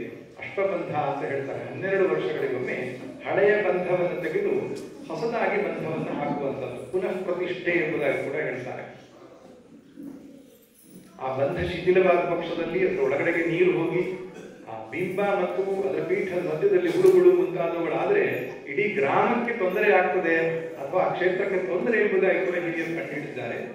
ಆದ್ದರಿಂದ ಅವಾಗ ಬಂಧ ಶಿಥಿಲವಾದ ಬಂಧವನ್ನ ಗಟ್ಟಿಗೊಳಿಸತಕ್ಕಂತಹ ಪ್ರಕ್ರಿಯೆ ಸಾಮಾನ್ಯವಾಗಿ 12 ವರ್ಷಕ್ಕೊಮ್ಮೆ ಮಾಡ್ತಾರೆ. ಅದು ಶಿಥಿಲವಾದದಕ್ಕಿಂತ ಬೇಗನೂ ಮಾಡಬಹುದು. ಆದರೆ ಇಲ್ಲಿ ಆ ಪರಿಸ್ಥಿತಿ ಬರಲಿಲ್ಲ. 82 ವರ್ಷಗಳ ನಂತರ ಪುನಃ ಪ್ರತಿಷ್ಠೆ ಅನ್ನುವಂಥದ್ದು ನಡೆದಿದೆ. ಆದ್ದರಿಂದ ಮಹಾತ್ಮರ ಸ್ವಹಸ್ತದಿಂದ ಪ್ರತಿಷ್ಠಾಪನೆ ಆಗತಕ್ಕಂತಹ ಈ ದಿವ್ಯ ಮಂಗಳವಾದಂತಹ ಬಿಂಬದಲ್ಲಿ ಆ ಶಕ್ತಿ ಸಾಮರ್ಥ್ಯ ಇರ್ತದೆ. ಅಂತಹ ಕಾರ್ಯಕ್ರಮಕ್ಕೆ ಭಾಗವಹಿಸಲಿಕ್ಕೆ ನನಗೆ ಬಹಳ ಸಂತೋಷವಾಗ್ತದೆ. ಡಾಕ್ಟರ್ ಸಚ್ಚಿದಾನಂದ ಅವರು ಕೂಡ ಹೇಳಿದರು, ಅಪರೂಪದ ಒಂದು ಸಂಗಮ ಇಲ್ಲಿ ದತ್ತ ಮತ್ತು ಆಂಜನೇಯನ ಸಮಾಗಮ ಆಗಿದೆ ಅಂತ. ದತ್ತ ಜ್ಞಾನದ ಸಂಕೇತ, ಆಂಜನೇಯ ಭಕ್ತಿ ಮತ್ತು ಸೇವೆಯ ಸಂಕೇತ. ಸದಾ ರಾಮನಾಮವನ್ನು ಬಾಯಲ್ಲಿ ಬೆಳೆಸುತ್ತಾ ರಾಮನ ಕಾರ್ಯಕ್ಕಾಗಿ ತನ್ನನ್ನು ತೆರೆದುಕೊಂಡವ ಆಂಜನೇಯ. ದತ್ತಾತ್ರೇಯ ಅಂದ್ರೆ ಯಾರು? ಅಧ್ಯಾತ್ಮ ಜ್ಞಾನ ನಿತ್ಯತ್ವ, ಯಾವಾಗಲೂ ಆತ್ಮಸ್ವರೂಪದಲ್ಲಿ ನಿರತನಾದ. ಹುಟ್ಟುವಾಗಲೇ ಬ್ರಹ್ಮನಿಷ್ಠನಾಗಿ ಹುಟ್ಟಿದಂತಹ ದತ್ತಾತ್ರೇಯರು ಜ್ಞಾನಕ್ಕಾಗಿ ಯಾರು ಗುರುಗಳನ್ನು ಆಶ್ರಯಿಸಲಿಲ್ಲ. ಹುಟ್ಟುವಾಗಲೇ ಜ್ಞಾನಿಗಳು. ಆದ್ದರಿಂದ ಅವರನ್ನ ಅವಧೂತರು ಎಂಬುದಾಗಿ ಕರೀತಾರೆ. ಯಾರಿಗೆ ಇನ್ನೊಬ್ಬ ಗುರುವಿನ ಉಪದೇಶದ ಅವಶ್ಯಕತೆ ಇಲ್ಲವೋ, ಹುಟ್ಟುತ್ತಲೇ ಜ್ಞಾನಿಗಳಾಗಿ ಜೀವನ್ಮುಕ್ತರಾಗಿ ಹುಟ್ಟುತ್ತಾರೋ ಅಂಥವರು. ನಿಜವಾಗಿ ದತ್ತಾತ್ರೇಯರು ಹುಟ್ಟಿದ್ದಲ್ಲ, ಅತ್ರಿ ಅನಸೂಯರಿಗೆ ಹುಟ್ಟಿದ್ದಲ್ಲ, ಔರಸ ಪುತ್ರ ಅಲ್ಲ, ಕೊಟ್ಟುಕೊಂಡಿದ್ದು ಅಲ್ಲ. ಭಗವಂತನು ಅವರ ಭಕ್ತಿಗೆ ಮೆಚ್ಚಿ ತನ್ನನ್ನೇ ತಾನು ಕೊಟ್ಟುಕೊಂಡನು ಅಂತ ಹೇಳ್ತಾರೆ. ಅದಕ್ಕೆ ಸಂಸ್ಕೃತ ದತ್ತ ಅಂದ್ರೆ ಕೊಟ್ಟುಕೊಂಡವನು ಅಂತ. ಯಾರಿಗೆ? ಅತ್ರಿ ಅನಸೂಯ ದಂಪತಿಗಳಿಗೆ. ಆತ್ರೇಯ ಅಂದ್ರೆ ಅತ್ರಿ ಅನಸೂಯ ದಂಪತಿಗಳು, ಅವರಿಗೆ ತನ್ನನ್ನೇ ಕೊಟ್ಟುಕೊಂಡ. ಆದ್ದರಿಂದ ನನಗೆ ದತ್ತಾತ್ರೇಯ ಅಂತ ಹೆಸರು ಬಂತು. ಆ ಕಥೆ ನೀವೆಲ್ಲ ಕೇಳಿರ್ತೀರಿ. ಹುಟ್ಟುವಾಗಲೇ ಜೀವನ್ಮುಕ್ತನಾಗಿ ಜ್ಞಾನಿಯಾಗಿ ಸಂಚರಿಸುತ್ತಾ ಈಗಲೂ ಕೂಡ ದತ್ತಾತ್ರೇಯರು ಚಿರಂಜೀವಿಯಾಗಿ ಜಗತ್ತನ್ನು ಹರಿಸುತ್ತಾ ಇದ್ದಾರೆ. ಅವಾಗ ಶ್ರೇಷ್ಠ ಮಹಾಪುರುಷರ ರೂಪದಲ್ಲಿ ಅವರ ಅವತಾರವೂ ಕೂಡ ಆಗುತ್ತೆ. ಶ್ರೀಪಾದ ಶ್ರೀವಲ್ಲಭರು, ನರಸಿಂಹ ಸರಸ್ವತಿ ಸ್ವಾಮಿಗಳು, ಶ್ರೀಧರ ಸ್ವಾಮಿಗಳು, ಹಾಗೆ ಅನೇಕ ಸಂತರು ಜೀವನ್ಮುಕ್ತರಾಗಿ ಯಾರು ಜನ್ಮ ತಾಳಿದ್ದಾರೋ ಅವರೆಲ್ಲರನ್ನು ನಾವು ದತ್ತನ ಅವತಾರ ಎಂಬುದಾಗಿ ಕರೀತೇವೆ. ಅಂತಹ ಜ್ಞಾನ ಸ್ವರೂಪಿ ದತ್ತ, ಭಕ್ತಿ ಹಾಗೂ ಕರ್ಮದ ಸಂಕೇತವಾದ ಆಂಜನೇಯ, ಇವರಿಬ್ಬರ ಸನ್ನಿಧಾನ ಈ ಕ್ಷೇತ್ರದಲ್ಲಿ ಬೆಳಗುತ್ತಾ ಇದೆ. ಈ ಕ್ಷೇತ್ರ ಇನ್ನೂ ಹೆಚ್ಚು ಜಾಗೃತವಾಗಲಿ, ಇನ್ನೂ ಹೆಚ್ಚಿನ ಸಾಮಾಜಿಕ, ಆಧ್ಯಾತ್ಮಿಕ, ಧಾರ್ಮಿಕ, ಸಾಂಸ್ಕೃತಿಕ ಕಾರ್ಯಕ್ರಮಗಳು ಮೂಡಿ ಬರಲಿ. ಎಲ್ಲರಿಗೂ ಆ ಹರಿಗುರುಗಳ ಪೂರ್ಣ ಆಶೀರ್ವಾದ ಸಿಗಲಿ, ಗುರು ಪರಂಪರೆಯ ಆಶೀರ್ವಾದ ಸಿಗಲಿ ಅಂತ ಪ್ರಾರ್ಥನೆ ಮಾಡ್ತಾ ನೀವು ಸುಮ್ಮನೆ ಕೂತ್ಕೊಂಡಿದ್ದರಿಂದ 10 ನಿಮಿಷಕ್ಕೆ ಮುಗಿಸ್ತಾ ಇದ್ದೇನೆ. ಸರ್ವೇ ಭವಂತು ಸುಖಿನಃ, ಸರ್ವೇ ಸಂತು ನಿರಾಮಯಾಃ, ಸರ್ವೇ ಭದ್ರಾಣಿ ಪಶ್ಯಂತು, ಮಾ ಕಶ್ಚಿತ್ ದುಃಖಭಾಗ್ ಭವೇತ್. ಓಂ ಶಾಂತಿ ಶಾಂತಿ ಶಾಂತಿ.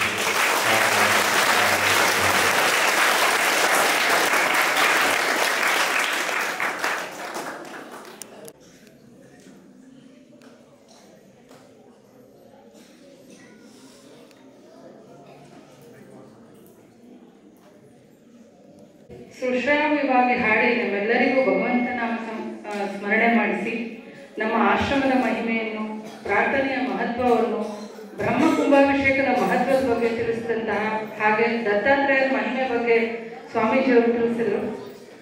ಈ ಅನುಗ್ರಹ ಮಾಡಿದಂತಹ, ಈ ದಿವ್ಯ ಸಾನ್ನಿಧ್ಯವನ್ನು ವಹಿಸಿದಂತಹ ಶ್ರೀ ಶ್ರೀ ಬ್ರಹ್ಮಾನಂದ ಭಾರತಿ ಸ್ವಾಮಿಗಳವರು, ರಾಜಾರಾಮಾಶ್ರಮ ಶಿರಡಗಿ, ಉತ್ತರ ಕನ್ನಡ ಜಿಲ್ಲೆ, ಇವರಿಗೆ ಧನ್ಯವಾದಗಳನ್ನ ಅರ್ಪಿಸ್ತಾ ಇದ್ದೀನಿ. ಧನ್ಯವಾದಗಳು.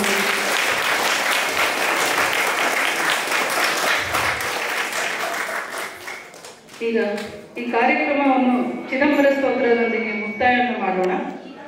ಎಲ್ಲರೂ ಕೂಡ ಚಿದಂಬರನ ಸ್ಮರಣೆಯನ್ನು ಮಾಡಬೇಕಂತ ಕೇಳ್ಕೊಳ್ತೀನಿ.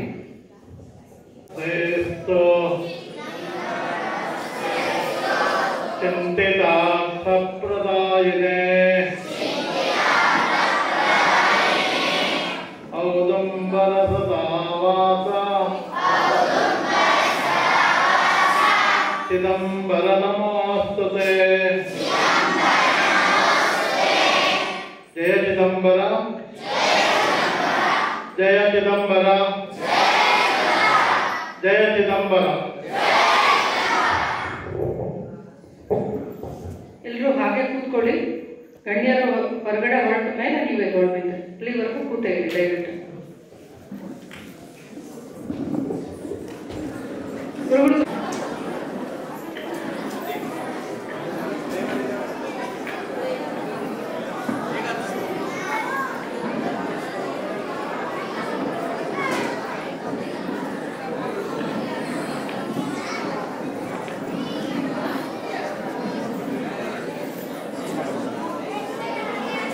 Yes.